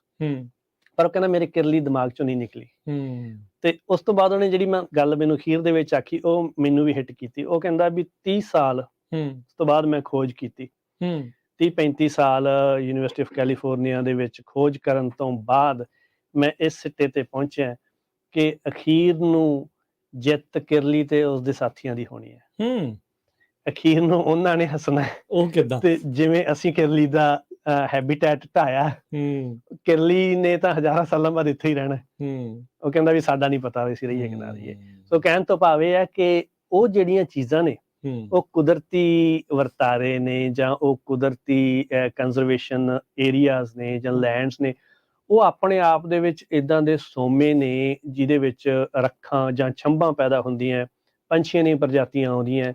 ਉਹਨਾਂ ਥਾਵਾਂ ਦੇ ਵਿੱਚ ਪਾਣੀ ਬਹੁਤ ਜ਼ਿਆਦਾ ਜਜ਼ਬ ਹੁੰਦਾ, ਜੀਰਦਾ, ਤੇ ਉਹ ਧਰਤੀ ਨੂੰ ਵੀ ਰਿਚਾਰਜ ਕਰਦਾ, ਉਹ ਆਪਣੇ ਆਲੇ ਦੁਆਲੇ ਦੇ ਇਕੋਸਿਸਟਮ ਨੂੰ ਵੀ ਬਿਹਤਰ ਬਣਾਉਂਦਾ। ਸੋ ਇਦਾਂ ਦੀਆਂ ਥਾਵਾਂ ਵੱਲ ਸਾਨੂੰ ਮੁੜ ਜਾਣਾ ਪੈਣਾ। ਬਹੁਤ ਸਾਰੀਆਂ ਥਾਵਾਂ ਸਾਨੂੰ, ਉਹ ਭਾਵੇਂ ਧੱਕੇ ਨਾਲ ਅਸੀਂ ਐਗਰੀਕਲਚਰ ਚੋਂ ਕੱਢ ਕੇ ਉਹਨੂੰ ਡੈਡੀਕੇਟ ਕਰੀਏ, ਜਾਂ ਅਸੀਂ ਛੋਟੇ ਛੋਟੇ ਪੱਧਰ ਦੇ ਉੱਤੇ ਆਪਣੇ ਖੇਤ ਦੇ ਵਿੱਚ, ਆਪਣੇ ਛੋਟੇ ਵੱਡੇ ਫਾਰਮ ਦੇ ਵਿੱਚ ਕੰਜ਼ਰਵੇਸ਼ਨ ਪ੍ਰੈਕਟਿਸਿਸ ਦੇ ਰਾਹੀਂ ਉਸ ਤਰੀਕ ਨੂੰ, ਉਸ ਨੂੰ ਨਵੇਂ ਮੋਡੀਫਾਈਡ ਤਰੀਕੇ ਦੇ ਨਾਲ ਲਾਗੂ ਕਰੀਏ। ਪਰ ਉਸ ਤਰ੍ਹਾਂ ਦੀਆਂ ਕੁਦਰਤ ਦੇ ਨੇੜਲੇ ਵਾਲੀਆਂ ਪ੍ਰੈਕਟਿਸਿਸ ਸਾਨੂੰ ਅਡਾਪਟ ਕਰਨੀਆਂ ਪੈਣੀਆਂ। ਹੁਣ ਤਾਂ ਇਦਾਂ ਆ ਵੀ ਜਦੋਂ ਕਹਿੰਦੇ ਵੀ ਲੈਂਡ ਫੈਲੋ ਛੱਡਣੀ ਚਾਹੀਦੀ ਆ ਜਾਂ ਇਸ ਪਾਸੇ ਵੱਲ ਨੂੰ ਜਿਹੜਾ ਉਹ ਕਰਨਾ ਆ, ਕਿਸਾਨਾਂ ਦੇ ਪੱਖ ਤੋਂ ਸੋਚੀ, ਉਹ ਕਹਿੰਦੇ ਵੀ ਸਾਡਾ ਹੁਣ ਰੋਜੀ ਰੋਟੀ ਆ ਉਹ ਜਾਊਗੀ। ਹੁਣ ਕੁਦਰਤ ਦੇ ਪੱਖ ਤੋਂ ਸੋਚੀਏ ਤੇ ਇਹ ਜ਼ਰੂਰੀ ਵੀ ਆ, ਹੋਰ ਬਹੁਤ ਸਾਰੀਆਂ ਚੀਜ਼ਾਂ ਆ, ਇਹ ਬੈਲੈਂਸ ਕਿਤੇ ਬਣ ਸਕੂਗਾ? ਹਾਂਜੀ, ਦੇਖੋ ਆਪਾਂ ਐਗਰੀਕਲਚਰ ਦੇ ਵਿੱਚ ਜੇ ਦੇਖੀਏ ਤਾਂ ਯੂਨੀਵਰਸਿਟੀ ਦਾ ਡਾਟਾ ਦੇਖੀਏ, ਪਿਛਲੇ 30 ਸਾਲਾਂ 'ਚ 40 ਸਾਲਾਂ ਦੇ ਵਿੱਚ ਆਪਾਂ ਪਾਣੀ ਨੂੰ ਯੂਟਿਲਾਈਜ਼ ਕਰਨ ਦੇ ਵਿੱਚ ਕਿੰਨੀ ਜ਼ਿਆਦਾ ਖੋਜ ਹੋਈ ਹੈ, ਔਰ ਬਹੁਤ ਸੁਚੱਜੇ ਤਰੀਕੇ ਨਾਲ ਅਸੀਂ ਪਾਣੀ ਯੂਟਿਲਾਈਜ਼ ਕਰ ਰਹੇ ਹਾਂ। ਇਵੇਂ ਹੀ ਸਪੇਸ ਨੂੰ ਯੂਟਿਲਾਈਜ਼ ਕਰਨ ਦੇ ਵਿੱਚ ਅਸੀਂ ਬਹੁਤ ਐਫੀਸ਼ੀਐਂਟ ਹੋਏ ਹਾਂ, ਲਾਈਟ ਨੂੰ ਯੂਜ਼ ਕਰਨ ਦੇ ਵਿੱਚ ਬਹੁਤ ਐਫੀਸ਼ੀਐਂਟ ਹੋਏ ਹਾਂ। ਠੀਕ ਹੈ ਜੀ। ਸੋ ਇਹ 3-4 ਚੀਜ਼ਾਂ ਹੀ ਨੇ ਜਿਹੜੀਆਂ ਸਾਡੀ ਖੁਰਾਕ ਬਣਾਉਂਦੀਆਂ ਨੇ। ਫੋਟੋਸਿੰਥੇਸਿਸ, ਚੌਥੀ ਹੋ ਗਈ ਕਾਰਬਨ ਡਾਈਆਕਸਾਈਡ ਜੀ। ਸੋ ਕਾਰਬਨ ਡਾਈਆਕਸਾਈਡ ਨੂੰ ਵੀ ਅਸੀਂ ਹੁਣ ਰੀਸਾਈਕਲ ਕਰਕੇ ਬਾਇਓਮਾਸ ਦੇ ਰਾਹੀਂ ਫਿਰ ਅਸੀਂ ਜਿਹੜੀ ਬਾਈ ਪ੍ਰੋਡਕਟ CO2 ਬਣਦੀ ਹੈ, ਹੁਣ ਅਸੀਂ ਫਿਰ ਗ੍ਰੀਨ ਹਾਊਸਿਸ ਦੇ ਵਿੱਚ ਵਰਤ ਰਹੇ ਹਾਂ। ਉਹਦੇ ਨਾਲ ਅਸੀਂ ਹੋਰ ਜ਼ਿਆਦਾ ਪ੍ਰੋਡਕਸ਼ਨ ਗ੍ਰੀਨ ਹਾਊਸਿਸ ਦੀ ਵੀ ਵਧਾ ਰਹੇ ਹਾਂ। ਸੋ ਉਹ ਸਾਨੂੰ ਐਫੀਸ਼ੀਐਂਟ ਹੋਣਾ ਪੈਣਾ। ਜਿਹੜਾ ਅੱਜ ਤੋਂ 100 ਸਾਲ ਪਹਿਲਾਂ 100 ਏਕੜ ਦੇ ਵਿੱਚੋਂ ਅਸੀਂ ਜਿੰਨੀ ਪੈਦਾਵਾਰ ਕਰਦੇ ਸੀਗੇ, ਉਨੀ ਹੁਣ 10 ਏਕੜਾਂ ਦੇ ਵਿੱਚ ਆਪਾਂ ਕਰ ਸਕਦੇ ਹਾਂ, ਰੋਟੇਸ਼ਨ ਦੇ ਨਾਲ ਹੋਰ ਵੀ ਕਰ ਸਕਦੇ ਹਾਂ। ਸੋ ਇਸ ਤਰੀਕੇ ਦੇ ਨਾਲ ਜਿਵੇਂ ਅਸੀਂ ਫਿਊਚਰ ਦੇ ਵਿੱਚ ਜਾਵਾਂਗੇ ਤਾਂ ਐਫੀਸ਼ੀਐਂਟ ਹੋ ਕੇ ਫਿਰ ਬਾਕੀ ਦੀ ਜਿਹੜੀ ਬਚਦੀ ਲੈਂਡ ਆ ਉਹਦੀ ਅਸੀਂ ਸੁਚੱਜੀ ਯੂਜ਼ ਕਰ ਸਕਦੇ ਹਾਂ। ਤੁਸੀਂ ਰੋਟੀ ਪਾਣੀ ਦੇ ਮਸਲੇ ਦੀ ਗੱਲ ਕੀਤੀ, ਫਾਰਮਰਸ ਦੀ, ਆਫਕੋਰਸ ਜਿਹੜੀ ਕੁਛ ਇੱਦਾਂ ਦੀ ਲੈਂਡ ਹੈਗੀ ਹੈ ਜਿਹਦੇ ਵਿੱਚ ਤੁਸੀਂ, ਪਰ ਉਹ ਓਵਰਨਾਈਟ ਨਹੀਂ ਹੋਣਾ ਚਾਹੀਦਾ। ਸਰਕਾਰ ਨੂੰ ਇਹ ਚੀਜ਼ ਦਾ ਜ਼ਰੂਰ ਖਿਆਲ ਰੱਖਣਾ ਚਾਹੀਦਾ ਕਿ ਕੋਈ ਵੀ ਪਾਲਿਸੀ, ਇੰਡੀਆ ਦੇ ਵਿੱਚ ਵੀ ਤਾਂ ਇਹੀ ਪ੍ਰੋਬਲਮ ਆਈ ਹੈ ਕਿ ਰਾਤੋਂ ਰਾਤ ਪਾਲਿਸੀ ਚੇਂਜ ਕਰ ਰਹੇ ਸੀ ਤਾਂ ਪ੍ਰੋਬਲਮ ਹੈ। ਬਹੁਤੀ ਵਾਰੀ ਇਹ ਹੁੰਦਾ ਕਿ ਉਹ ਪਾਲਿਸੀ ਜਾਂ ਉਹਦੇ ਮਗਰ ਇੰਟੈਂਟ ਜਾਂ ਉਹਦੇ ਮਗਰ ਲੌਂਗ ਟਰਮ ਦੀ ਸੋਚ, 100 ਸਾਲ ਦੀ ਜਾਂ 1000 ਸਾਲ ਦੀ ਸੋਚ, ਉਹ ਮਾੜੀ ਨਹੀਂ ਹੁੰਦੀ, ਉਹ ਠੀਕ ਹੁੰਦੀ ਹੈ। ਪਰ ਉਹਨੂੰ ਇਸ ਤਰੀਕੇ ਨਾਲ ਲਾਗੂ ਕੀਤਾ ਜਾਂਦਾ ਕਿ ਰਾਤੋਂ ਰਾਤ ਜੇ ਕਿਸੇ ਨੂੰ ਕਹਿ ਦਿਓ ਕਿ ਤੂੰ ਆਪਣੀ ਜ਼ਮੀਨ ਛੱਡ ਦੇ, ਜਾਂ ਰਾਤੋਂ ਰਾਤ ਨੂੰ ਕਹਿ ਦਿਓ, ਜਾਂ ਕਹਿ ਦਿਓ ਕਿ 1 ਸਾਲ ਦਿੱਤਾ, ਤੁਸੀਂ ਉਸ ਤੋਂ ਬਾਅਦ ਨਹੀਂ ਬੀਜ ਸਕਦੇ, ਤਾਂ ਉਹ ਚੰਗੀ ਚੀਜ਼ ਵੀ ਫਿਰ ਮਾੜੀ ਸਾਬਤ ਹੋ ਜਾਂਦੀ ਹੈ। ਸੋ ਉਹਦੀ ਇੰਪਲੀਮੈਂਟੇਸ਼ਨ ਕਿਸ ਤਰੀਕੇ ਦੇ ਨਾਲ ਕਰਨੀ, ਜ਼ਿਆਦਾ ਹੁੰਦੀ ਹੈ ਅਪਣਾਉਣ ਦੀ ਬਜਾਏ, ਉਹਦੀ ਇੰਪਲੀਮੈਂਟੇਸ਼ਨ ਕਿਸ ਤਰੀਕੇ ਨਾਲ ਕਰਨੀ, ਉਹਦੇ ਉੱਤੇ ਜ਼ਿਆਦਾ ਧਿਆਨ ਦੇਣ ਦੀ ਲੋੜ ਹੈ। ਇਹਦੇ ਵਿੱਚ ਕੋਈ ਸ਼ੱਕ ਨਹੀਂ ਕਿ ਇਦਾਂ ਦੀਆਂ ਚੀਜ਼ਾਂ ਨੂੰ ਕੀਤਾ ਜਾਣਾ ਚਾਹੀਦਾ। ਪਰਸਨਲ ਲੈਵਲ ਦੇ ਉੱਤੇ ਬੰਦਾ ਜਿਹੜਾ ਉਹ ਕੀ ਕੁਛ ਕਰ ਸਕਦਾ ਹੈ, ਕਿਹੜੀਆਂ ਆਪਾਂ ਕੁਛ ਪ੍ਰੈਕਟਿਸਿਸ ਇੱਦਾਂ ਕਰੀਏ? ਹੁਣ ਮੀਂਹ ਇੰਨੇ ਪਏ ਆ, ਬਹੁਤ ਘੱਟ ਲੋਕ ਆ ਜਿਹੜੇ ਰੇਨ ਵਾਟਰ ਮੇ ਵੀ ਹਾਰਵੈਸਟਿੰਗ ਬਾਰੇ ਸੋਚਦੇ ਆ ਜਾਂ ਕਰਦੇ ਆ। ਇੱਕ ਤਾਂ ਉਹ ਚੀਜ਼ਾਂ ਹੋ ਜਾਂਦੀਆਂ ਆ। ਕੁਛ ਹੋਰ ਦੱਸੋ ਵੀ ਕਿੱਦਾਂ ਦੀਆਂ ਪ੍ਰੈਕਟਿਸਿਸ ਆਪਾਂ ਨੂੰ ਜਿਹੜੀਆਂ ਅਪਣਾਉਣੀਆਂ ਚਾਹੀਦੀਆਂ ਆ ਵੀ ਆਪਾਂ ਵੀ ਬੈਟਰ ਹੋਈਏ, ਨੇਚਰ ਦੇ ਲਾਗੇ ਚੱਲੀਏ। ਤੁਸੀਂ ਰੇਨ ਵਾਟਰ ਹਾਰਵੈਸਟਿੰਗ ਦੀ ਗੱਲ ਕੀਤੀ। ਰੇਨ ਵਾਟਰ ਹਾਰਵੈਸਟਿੰਗ ਸਗੋਂ ਇਸ ਗੱਲ ਦੀ ਖੁਸ਼ੀ ਹੁੰਦੀ ਹੈ, ਈਸਟਰਨ ਕਲਚਰਸ ਦੇ ਵਿੱਚ, ਚਾਈਨਾ ਦੇ ਵਿੱਚ, ਇੰਡੀਆ ਦੇ ਵਿੱਚ ਰੇਨ ਵਾਟਰ ਹਾਰਵੈਸਟਿੰਗ ਇੱਥੋਂ ਨਾਲੋਂ ਬਹੁਤ ਅੱਗੇ ਹੈ। ਯੂਰਪ ਦੇ ਵਿੱਚ ਜਾਂ US ਦੇ ਵਿੱਚ ਇਹਦੀ ਅਡਾਪਸ਼ਨ ਨਹੀਂ ਹੋਈ। ਹਾਲਾਂਕਿ 1000 ਸਾਲ ਪਹਿਲਾਂ ਦੀਆਂ ਸਭਿਅਤਾਵਾਂ ਦੀ ਜੇ ਗੱਲ ਦੇਖੀਏ ਤਾਂ ਉਦੋਂ ਵੀ ਰੇਨ ਵਾਟਰ ਹਾਰਵੈਸਟਿੰਗ ਉਹ ਕਰਦੇ ਹੁੰਦੇ ਸੀ ਲੋਕ, ਤੇ ਇਸ ਦੀ ਲੋੜ ਹੈ। ਕੁਛ ਚੀਜ਼ਾਂ ਜ਼ਰੂਰੀ ਨੇ ਕਿ ਸਾਰੀਆਂ ਚੀਜ਼ਾਂ ਵੈਸਟ ਵੱਲੋਂ ਈਸਟ ਨਹੀਂ ਅਡਾਪਟ ਕਰਨੀਆਂ। ਬਹੁਤ ਸਾਰੀਆਂ ਚੀਜ਼ਾਂ ਇਹੋ ਜਿਹੀਆਂ ਨੇ ਜਿਹਦਾ ਵੱਲ ਵੈਸਟ ਨੂੰ ਵੀ ਦੱਸਿਆ ਜਾਣਾ ਚਾਹੀਦਾ। ਉਹਦੇ 'ਚ ਰੇਨ ਵਾਟਰ ਹਾਰਵੈਸਟਿੰਗ ਇੱਦਾਂ ਦੀ ਇੱਕ ਚੀਜ਼ ਹੈਗੀ ਹੈ। ਦੂਜੀ, ਉਹਦੇ ਨਾਲ ਆਪਾਂ ਘਰੇਲੂ ਤਰੀਕੇ ਦੇ ਵਿੱਚ, ਘਰੇਲੂ ਬਗੀਚੀ ਦੇ ਵਿੱਚ ਅਸੀਂ ਅਕਸਰ ਗੱਲ ਕਰਦੇ ਹੁੰਦੇ ਹਾਂ ਕਿ ਜਿਹੜੀ ਨੇਟਿਵ ਵੈਜੀਟੇਸ਼ਨ ਹੈ, ਜਿਹੜੇ ਘਾਹ ਆਪਾਂ ਇੱਥੋਂ ਦੇ ਘਾਹ ਬੂਟ ਕੈਲੀਫੋਰਨੀਆ ਦੇ ਨੇਟਿਵ ਨੇ, ਅਸੀਂ ਕੋਸ਼ਿਸ਼ ਕਰੀਏ ਕਿ ਉਹ ਲਾਈਏ। ਦੂਜਾ, ਆਪਣੇ ਆਮ ਤੌਰ 'ਤੇ ਮੈਨੂੰ ਇਸ ਗੱਲ ਨੂੰ ਕਹਿੰਦਿਆਂ ਦੁੱਖ ਹੁੰਦਾ, ਕਿਉਂਕਿ ਮੈਂ ਪੰਜਾਬੀ ਪਰਿਵਾਰਾਂ ਨੂੰ ਜ਼ਿਆਦਾ ਓਬਜ਼ਰਵ ਕੀਤਾ। ਮੇਰਾ ਇਹ ਵਿਚਾਰ ਹੈ ਕਿ ਆਪਾਂ ਪੰਜਾਬੀ ਪਰਿਵਾਰਾਂ 'ਚ ਸ਼ਾਇਦ ਇਹ ਜ਼ਿਆਦਾ ਰੁਝਾਨ ਹੈ ਕਿ ਪਿੱਛੇ ਬੈਕਯਾਰਡ ਦੇ ਵਿੱਚ ਆਪਾਂ ਜਿਹੜਾ ਘਾਹ ਹੈਗਾ, ਚਲੋ ਘਾਹ ਨਹੀਂ ਲਾਉਣਾ ਤੇ ਉਹ ਪੱਟ ਕੇ ਸਾਰਾ ਕੰਕਰੀਟ ਲਾ ਦਿੰਦੇ ਆ। ਬਹੁਤ ਸਾਰੀ ਹੋਰ ਕਮਿਊਨਿਟੀਜ਼ ਨੇ, ਉਹ ਕੁਛ ਹੋਰ ਤਰੀਕੇ ਨਾਲ ਉਹਦੀ ਵਰਤੋਂ ਕਰਦੀਆਂ ਨੇ। ਸੋ ਥਾਵਾਂ ਨੂੰ ਪੱਕਿਆਂ ਕਰਨਾ ਉਹ ਵੀ ਸਗੋਂ ਉਲਟਾ ਅਸਰ ਪਾਉਂਦਾ ਹੈ। ਇੱਕ ਤਾਂ ਉਹਦੇ ਨਾਲ ਤਪਸ਼ ਜ਼ਿਆਦਾ ਵੱਧਦੀ ਹੈ, ਦੂਸਰਾ ਉਹਦੇ ਨਾਲ ਪਾਣੀ ਦਾ ਰਨ ਆਫ ਉਹ ਵੱਧਦਾ। ਸੋ ਉਹਦੀ ਬਜਾਏ ਉਹਨੂੰ ਜਾਂ ਤਾਂ ਬਗੀਚੀਆਂ ਬਣਾ ਲਈਆਂ ਜਾਣ ਜਾਂ ਨੇਟਿਵ ਵੈਜੀਟੇਸ਼ਨ ਦੇ ਅੰਡਰ ਕਰਤਾ ਜਾਵੇ। ਜਿਹੜਾ ਬਨਾਵਟੀ ਘਾਹ ਲਾਉਣਾ, ਬਨਾਵਟੀ ਘਾਹ ਨਹੀਂ, ਜਿਹੜਾ ਆਪਣਾ ਹਰਾ ਘਾਹ ਹੈਗਾ ਉਹ ਲਾਉਣਾ ਵੀ ਇੰਨੀ ਵਧੀਆ ਚੀਜ਼ ਨਹੀਂ, ਕਿਉਂਕਿ ਉਹ ਪਾਣੀ ਜ਼ਿਆਦਾ ਦੇਣਾ ਪੈਂਦਾ ਉਹਨੂੰ। ਸੋ ਨੇਟਿਵ ਵੈਜੀਟੇਸ਼ਨ ਦੇ ਨਾਲ ਇਸ ਤਰੀਕੇ ਦੇ ਨਾਲ ਸਾਨੂੰ ਆਪਣੇ ਗਾਰਡਨਸ ਬਣਾਉਣੇ ਚਾਹੀਦੇ। ਹੁਣ ਤਾਂ ਵਰਲਡ ਓਵਰ ਜਿਹੜੇ ਘਰੇਲੂ ਗਾਰਡਨ ਹੈ ਜਾਂ ਕਿਚਨ ਗਾਰਡਨ, ਇਹਦੀ ਬਹੁਤ ਇੱਕ ਤਰ੍ਹਾਂ ਦੀ ਰੈਵੋਲਿਊਸ਼ਨ ਹੀ ਚੱਲ ਰਹੀ ਹੈ। ਹਰ ਬੰਦਾ ਪੈਂਡੈਮਿਕ ਤੋਂ ਬਾਅਦ ਆਪਣੀ ਫੂਡ ਆਪ ਉਗਾਉਣ ਦੀ ਗੱਲ ਕਰਦਾ। ਤੇ ਅਸੀਂ ਜੇ ਮੈਂ ਆਪਣੀ ਆਡੀਅנס ਦੀ ਗੱਲ ਕਰਾਂ ਤਾਂ ਪੰਜਾਬੀ ਬੈਕਗ੍ਰਾਉਂਡ ਕਰਕੇ ਆਪਾਂ ਨੂੰ ਤਾਂ ਖੇਤੀਬਾੜੀ ਨਾਲ ਜਾਂ ਬੂਟੇ ਉਗਾਉਣ ਦੇ ਨਾਲ ਬਹੁਤ ਜ਼ਿਆਦਾ ਮੋਹ ਹੈ। ਸੋ ਇਸ ਕਰਕੇ ਸਾਨੂੰ ਉਹਨਾਂ ਚੀਜ਼ਾਂ ਵੱਲ ਧਿਆਨ ਦੇਣਾ ਚਾਹੀਦਾ। ਜਿਹੜੀਆਂ ਵੀ ਸਾਡੇ ਆਲੇ ਦੁਆਲੇ ਖਾਲੀ ਥਾਵਾਂ ਨੇ ਉਹਨਾਂ ਦੇ ਵਿੱਚ ਨੇਟਿਵ ਵੈਜੀਟੇਸ਼ਨ ਲਾਈਏ, ਤਾਂ ਕਿ ਉਹ ਬਹੁਤ ਜ਼ਿਆਦਾ ਪਾਣੀ ਤੇ ਜਾਂ ਸਰੋਤਾਂ ਤੇ ਬੋਝ ਨਾ ਬਣਨ, ਪਰ ਨਾਲ ਦੀ ਨਾਲ ਹੀ ਇਹੋ ਜਿਹੀਆਂ ਵਰਤਾਰਿਆਂ ਦੇ ਵਿੱਚ ਉਹ ਪਾਣੀ ਨੂੰ ਸੋਖਣ ਦੇ ਵਿੱਚ ਮਦਦ ਕਰਨ। ਇਵੇਂ ਸਾਨੂੰ ਖੇਤਾਂ ਦੇ ਵਿੱਚ ਵੀ ਕੰਜ਼ਰਵੇਸ਼ਨ ਪ੍ਰੈਕਟਿਸਿਸ ਜ਼ਿਆਦਾ, ਸੋਇਲ ਕੰਜ਼ਰਵੇਸ਼ਨ, ਵਾਟਰ ਕੰਜ਼ਰਵੇਸ਼ਨ, ਉਹ ਬਹੁਤ ਸਾਰੇ ਮਹਿਕਮੇ ਹੈਗੇ ਨੇ ਜਿਹੜੇ ਇਸ ਚੀਜ਼ ਦੇ ਲਈ ਸਾਡੀ ਮਦਦ ਕਰਦੇ ਆ। ਖੇਤਾਂ ਦੇ ਵਿੱਚ ਵੀ ਇਸੇ ਤਰੀਕੇ ਦੇ ਨਾਲ ਹੀ ਸਾਨੂੰ ਨਵੀਆਂ ਕੁਛ ਪ੍ਰੈਕਟਿਸਿਸ ਜਿਹੜੀਆਂ ਉਹ ਆਪਾਂ ਨੂੰ ਅਪਣਾਉਣ ਦੀ ਲੋੜ ਆ, ਉਹ ਜਿਹੜੀ ਉਹ ਵਧਾਉਣ ਦੀ ਲੋੜ ਆ। ਭਵਿੱਖ ਦੇ ਵਿੱਚ ਤੁਸੀਂ ਕੀ ਜਿਹੜਾ ਉਹ ਦੇਖਦੇ ਆ ਵੀ ਇਹ ਜਿਹੜੀਆਂ ਔੜਾਂ ਤੇ ਹੜ੍ਹਾਂ ਦਾ ਸਿਲਸਿਲਾ ਆ, ਇਹ ਤੁਹਾਨੂੰ ਲੱਗਦਾ ਹੈ ਵੀ ਕਿਤੇ ਥੰਮ ਸਕਦਾ ਆ ਅਨਲੈਸ ਜਿਹੜੇ ਲੀਡਰਸ ਆ ਜਾਂ ਲੋਕ ਆ ਸਾਰੇ ਇਕੱਠੇ ਹੋ ਕੇ ਕਲਾਈਮੇਟ ਚੇਂਜ ਦੇ ਉੱਤੇ ਕੋਈ ਕਦਮ ਚੁੱਕਣ? ਹਾਂਜੀ, ਮੈਨੂੰ ਇਹ ਲੱਗਦਾ ਕਿ ਦੇਖੋ, ਮੈਂ ਇੰਨਾ ਪੈਸੀਮਿਸਟਿਕ ਨਹੀਂ ਹੈਗਾ। ਮੈਂ ਬਹੁਤ ਪੋਜ਼ੀਟਿਵ ਪਰਸਨ ਹਾਂ। ਸੋ ਮੈਂ ਫਿਊਚਰ ਦੇ ਵਾਸਤੇ ਹਮੇਸ਼ਾ ਪੋਜ਼ੀਟਿਵ ਆਊਟਲੁੱਕ ਰੱਖਦਾ। ਪਰ ਉਹਦੀ ਸ਼ਰਤ ਇਹ ਹੈ ਕਿ ਇੱਕ ਛੋਟੀਆਂ ਚੀਜ਼ਾਂ ਦੇ ਨਾਲ ਇੱਦਾਂ ਨਹੀਂ ਹੋਣਾ। ਮੈਂ ਇਹ ਨਹੀਂ ਕਹਿੰਦਾ ਕਿ ਤੁਸੀਂ ਆਪਣੀ ਟੂਟੀ ਖੁੱਲੀ ਰੱਖੋ, ਵੀ ਟੂਟੀ 'ਚੋਂ ਪਾਣੀ ਵਗੀ ਜਾਣ ਦਿਓ ਤੇ ਆਪਾਂ ਸੋਚੀਏ ਕਿ ਇਹਦੇ ਨਾਲ ਕੀ ਫਰਕ ਪੈਣਾ ਜਦੋਂ ਕੋਈ ਵੱਡੇ ਪੱਧਰ ਤੇ ਨਹੀਂ ਪੈ ਰਿਹਾ। ਤਾਂ ਇਹ ਨਹੀਂ ਗੱਲ। ਉਹ ਆਪਾਂ ਕਰਦੇ ਰਹਿਣਾ, ਉਹਨਾਂ ਪ੍ਰੈਕਟਿਸਿਸ ਨੂੰ ਕਰਦੇ ਰਹਿਣਾ, ਪਰ ਉਹਦੇ ਨਾਲ ਵੱਡੇ ਪੱਧਰ ਦੇ ਉੱਤੇ ਸਾਨੂੰ ਸਰਕਾਰਾਂ ਦੇ ਪੱਧਰ ਦੇ ਉੱਤੇ ਇਹ ਪਾਰਟੀਬਾਜ਼ੀ ਤੋਂ, ਪੋਲਿਟਿਕਸ ਤੋਂ ਉੱਪਰ ਉੱਠ ਕੇ ਡਾਟਾ ਦੀ ਸੁਣੀਏ, ਸਾਇੰਸ ਦੀ ਸੁਣੀਏ ਤੇ ਆਪਣੇ ਏਰੀਆ ਦੇ ਵਿੱਚ ਰਿਪਰੈਜ਼ੈਂਟੇਟਿਵਸ ਦੇ ਉੱਤੇ ਜ਼ੋਰ ਪਾਈਏ ਕਿ ਪੋਲੀਟੀਕਲ ਐਕਸ਼ਨ ਜਿਹੜਾ ਹੋਣਾ ਚਾਹੀਦਾ। ਔਰ ਪੋਲੀਟੀਕਲ ਐਕਸ਼ਨ ਤੋਂ ਇਹ ਸਾਰੀ ਗੱਲ ਤੁਰਨੀ ਹੈ, ਭਾਵੇਂ ਉਹ ਪਾਣੀ ਦੀ ਕੰਜ਼ਰਵੇਸ਼ਨ ਦੀ ਜਾਂ ਕੁਦਰਤੀ ਵਸੀਲਿਆਂ ਦੀ, ਸੋਇਲ ਦੀ ਕੰਜ਼ਰਵੇਸ਼ਨ ਦੀ ਗੱਲ ਕਰੀਏ ਜਾਂ ਪਾਣੀ ਨੂੰ ਮੈਨੇਜ ਕਰਨ ਦੇ ਲਈ ਇਨਫਰਾਸਟਰਕਚਰ ਦੀ ਗੱਲ ਕਰੀਏ। ਤਾਂ ਪੋਲੀਟੀਕਲ ਐਕਸ਼ਨ ਦੇ ਨਾਲ ਤੇ ਸਾਡੀ ਪਾਰਟੀਸਪੇਸ਼ਨ ਦੇ ਨਾਲ ਹੀ ਇਹ ਗੱਲ ਅੱਗੇ ਨੂੰ ਤੁਰਨੀ ਹੈ। ਅੱਗੇ ਵੀ ਅਸੀਂ ਇਤਿਹਾਸ ਦੇ ਵਿੱਚ ਦੇਖੀਏ ਤਾਂ ਬਹੁਤ ਸਾਰੀਆਂ ਸਮੱਸਿਆਵਾਂ ਦੇ ਹੱਲ ਲੱਭ ਲਏ ਨੇ। ਬਹੁਤ ਵੱਡੀਆਂ ਸਮੱਸਿਆਵਾਂ ਦੇ ਵਿੱਚੋਂ ਆਪਣੀ ਦੁਨੀਆ ਗੁਜ਼ਰੀ ਹੈ। 500 ਸਾਲ, 1000 ਸਾਲ ਦੇਖੀਏ ਤਾਂ, ਤੇ ਅਸੀਂ ਉਹਦੇ ਵਿੱਚੋਂ ਲੰਘ ਕੇ ਪਾਰ ਲੰਘੇ ਆਏ ਹਾਂ। ਸੋ ਐਡੀ ਕੋਈ ਗੱਲ ਨਹੀਂ। ਇਹ ਨਹੀਂ ਕਿ ਸਭ ਕੁਛ ਖਰਾਬ ਹੋਣ ਵਾਲਾ, ਪਰ ਹਾਂ ਇਹ ਜ਼ਰੂਰ ਹੈ ਕਿ ਸਾਨੂੰ ਸੁਚੇਤ ਹੋਣਾ ਚਾਹੀਦਾ ਤੇ ਸੁਚੇਤ ਹੋ ਕੇ ਹਰ ਬੰਦਾ ਕੰਟਰੀਬਿਊਟ ਕਰਾਂਗੇ ਤਾਂ ਹੀ ਆਪਾਂ ਅੱਗੇ ਚੰਗਾ ਭਵਿੱਖ ਸਿਰ ਸਕਦੇ ਹਾਂ। ਬਿਲਕੁਲ। ਘਰਾਂ ਦੇ ਵਿੱਚ ਜਦੋਂ ਬੈਠ ਕੇ ਗੱਲਾਂ ਕਰਦੇ ਆ, ਇਹ ਚੀਜ਼ਾਂ ਨੂੰ ਆਪਣੀਆਂ ਗੱਲਾਂ ਬਾਤਾਂ ਦੇ ਵਿੱਚ ਸ਼ਾਮਿਲ ਕਰੋ। ਇਹ ਆਪਾਂ ਕੁਦਰਤ ਦਾ ਕਿੱਦਾਂ ਧਿਆਨ ਜਿਹੜਾ ਉਹ ਰੱਖ ਸਕਦੇ ਆ, ਕਿੱਦਾਂ ਉਹਦੇ ਨਾਲ ਇੱਕ ਹੋ ਕੇ ਜਿਹੜਾ ਉਹ ਚੱਲਣਾ ਆ, ਵਾਧੂ ਦਾ ਭਾਰ ਜਿਹੜਾ ਕੁਦਰਤ ਦੇ ਉੱਤੇ ਆਪਾਂ ਕਿੱਦਾਂ ਘਟਾਈਏ, ਉਹ ਸਾਰੀਆਂ ਚੀਜ਼ਾਂ ਨੂੰ ਆਪਾਂ ਨੂੰ ਗੱਲਬਾਤ ਦੇ ਵਿੱਚ ਲਿਆਵਾਂਗੇ। ਜੇ ਗੱਲ ਕਰਾਂਗੇ ਫਿਰ ਹੀ ਉਹਦੇ ਉੱਤੇ ਕੋਈ ਐਕਸ਼ਨ ਜਿਹੜਾ ਆ ਉਹ ਲਿਆ ਜਾਊਗਾ। ਸੋ ਇੱਕ ਨਾ ਮੈਂ ਨੈਸ਼ਨਲ ਜਿਓਗ੍ਰਾਫਿਕ ਦੇ ਉੱਤੇ, ਮੈਨੂੰ ਹੁਣ ਕਿਸਾਨ ਦਾ ਨਾਂ ਤਾਂ ਭੁੱਲ ਗਿਆ, ਟੈਕਸਸ ਦਾ ਇੱਕ ਕਿਸਾਨ ਸੀਗਾ। ਇਹ ਕਹਿੰਦੇ ਵੀ ਉਹ ਵੇਸਟਲੈਂਡ ਸੀਗੀ ਉਹਦੇ ਕੋਲ, ਪਰ ਉਹਨੇ ਨੈਚੁਰਲ ਜਿਹੜਾ ਉੱਥੋਂ ਦੇ ਲੋਕਲ ਘਾਹ, ਇੱਦਾਂ ਦੀਆਂ ਚੀਜ਼ਾਂ ਜਿਹੜੀਆਂ ਉਹ ਲਾਉਣੀਆਂ ਸ਼ੁਰੂ ਕੀਤੀਆਂ ਤਾਂ ਉਹ ਪੂਰਾ ਹਰਾ ਭਰਾ ਹੋ ਗਿਆ। ਲੱਗੇ ਉਹਨੂੰ ਚਾਹੇ 4-5 ਦਹਾਕੇ ਲੱਗ ਗਏ ਆ, ਪਰ ਉਹਨੇ ਉਹ ਚੀਜ਼ ਕਦਮ ਚੁੱਕਿਆ। ਉਹਨੇ ਉਹ ਕੁਦਰਤ ਦੇ ਨਜ਼ਦੀਕ ਗਿਆ, ਕੁਦਰਤ ਨੂੰ ਵਰਤ ਕੇ ਹੀ ਉੱਥੋਂ ਦਾ ਜਿਹੜਾ ਹੁਲੀਆ ਜਿਹੜਾ ਉਹ ਬਦਲਿਆ। ਸੋ ਇਹ ਕੀਤਾ ਜਾ ਸਕਦਾ। ਹਾਂਜੀ, ਬਿਲਕੁਲ। ਔਰ ਮੈਂ ਇਹਦੇ ਵਿੱਚ ਐਡ ਕਰ ਦੇਵਾਂ ਜੇ ਟਾਈਮ ਹੋਵੇ ਤਾਂ। ਮੈਂ ਹੁਣ ਯੂਰਪ ਦੇ ਵਿੱਚ ਜਾ ਕੇ ਆਇਆ, ਕਈ ਮੁਲਕਾਂ ਦੇ ਵਿੱਚ ਮੈਨੂੰ ਦੇਖਣ ਦਾ ਮੌਕਾ ਮਿਲਿਆ। ਕੁਦਰਤੀ ਤੌਰ ਦੇ ਉੱਤੇ ਜਿਹੜੀ ਨੈਚੁਰਲ ਕੰਜ਼ਰਵੇਸ਼ਨ ਜਾਂ ਜ਼ਰੂਰੀ ਨਹੀਂ ਕਿ ਖੇਤੀ ਦਾ ਮਤਲਬ ਇਹੀ ਹੈ ਕਿ ਤੁਸੀਂ ਸਾਰਾ ਨੇਚਰ ਨੂੰ ਤਹਿਸ-ਨਹਿਸ ਕਰਕੇ ਹੀ ਕਰਨਾ ਹੈ। ਇੰਟੈਗ੍ਰੇਟਿਡ ਫਾਰਮਿੰਗ ਸਿਸਟਮਸ ਯੂਰਪ ਦੇ ਵਿੱਚ ਬਹੁਤ ਪਪੂਲਰ ਹੋ ਰਹੇ ਨੇ। ਸੋ ਮੈਂ ਹਮੇਸ਼ਾ ਕਹਿੰਦਾ ਹੁੰਦਾ ਹਰ ਜਗ੍ਹਾ ਦੇ ਉੱਤੇ ਕਿ ਫਾਰਮਰ ਦੇ ਨਾਲੋਂ ਵੱਡਾ ਕੰਜ਼ਰਵੇਸ਼ਨਿਸਟ ਜਾਂ ਫਾਰਮਰ ਨਾਲੋਂ ਵੱਡਾ এনवायरमेंटलिस्ट ਕੋਈ ਨਹੀਂ ਹੈ। এনवायरमेंट ਦੇ ਬਾਰੇ ਕਿਸੇ ਹਾਈ ਰਾਈਜ਼ ਬਿਲਡਿੰਗ ਦੇ ਵਿੱਚ ਸੈਨ ਫਰਾਂਸਿਸਕੋ ਜਾਂ ਨਿਊਯਾਰਕ ਬੈਠੇ ਬੰਦੇ ਨੂੰ ਨਹੀਂ ਪਤਾ ਹੁੰਦਾ ਜਿੰਨਾ ਫਾਰਮਰ ਨੂੰ ਪਤਾ ਹੈ, ਬਸ਼ਰਤੇ ਕਿ ਉਹ ਜਿਹੜੀ ਫਾਰਮਿੰਗ ਦੀ ਇੰਟੈਂਸ਼ਨ ਨੂੰ ਸਹੀ ਤਰੀਕੇ ਨਾਲ ਯੂਜ਼ ਕੀਤਾ ਜਾਵੇ। ਜਦੋਂ ਉਹ ਕੋਈ ਵੱਡੀ ਕੰਪਨੀ, ਵੱਡਾ ਬਿਜ਼ਨਸ ਉਹਨੂੰ ਫਾਰਮਿੰਗ ਨੂੰ ਸਿਰਫ ਇੱਕ ਬਿਜ਼ਨਸ ਲੈ ਕੇ ਉਹ ਕਰਦਾ, ਉਦੋਂ ਉਹ ਰਿਸੋਰਸਿਸ ਦੀ ਪਰਵਾਹ ਨਹੀਂ ਕਰਦੇ।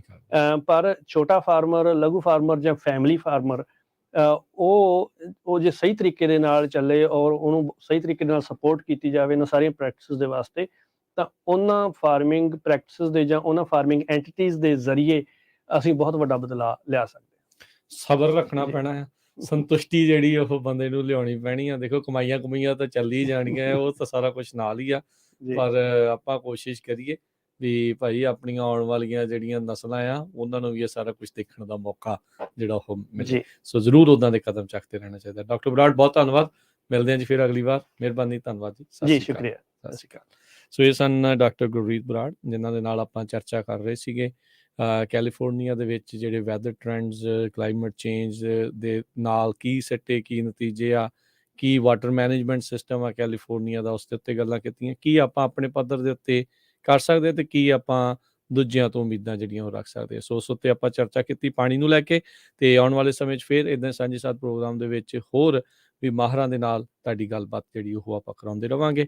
ਹੁਣ ਇਜਾਜ਼ਤ ਲੈਂਦੇ ਹਾਂ। ਮੇਰੇ ਵੱਲੋਂ ਵੀ ਸਭ ਨੂੰ ਪਿਆਰ ਭਰੀ ਨਿੱਘੀ ਸਤਿ ਸ਼੍ਰੀ ਅਕਾਲ। ਸੁਣਦੇ ਰਹੋ, ਦੇਖਦੇ ਰਹੋ ਪੰਜਾਬੀ ਰੇਡੀਓ USA।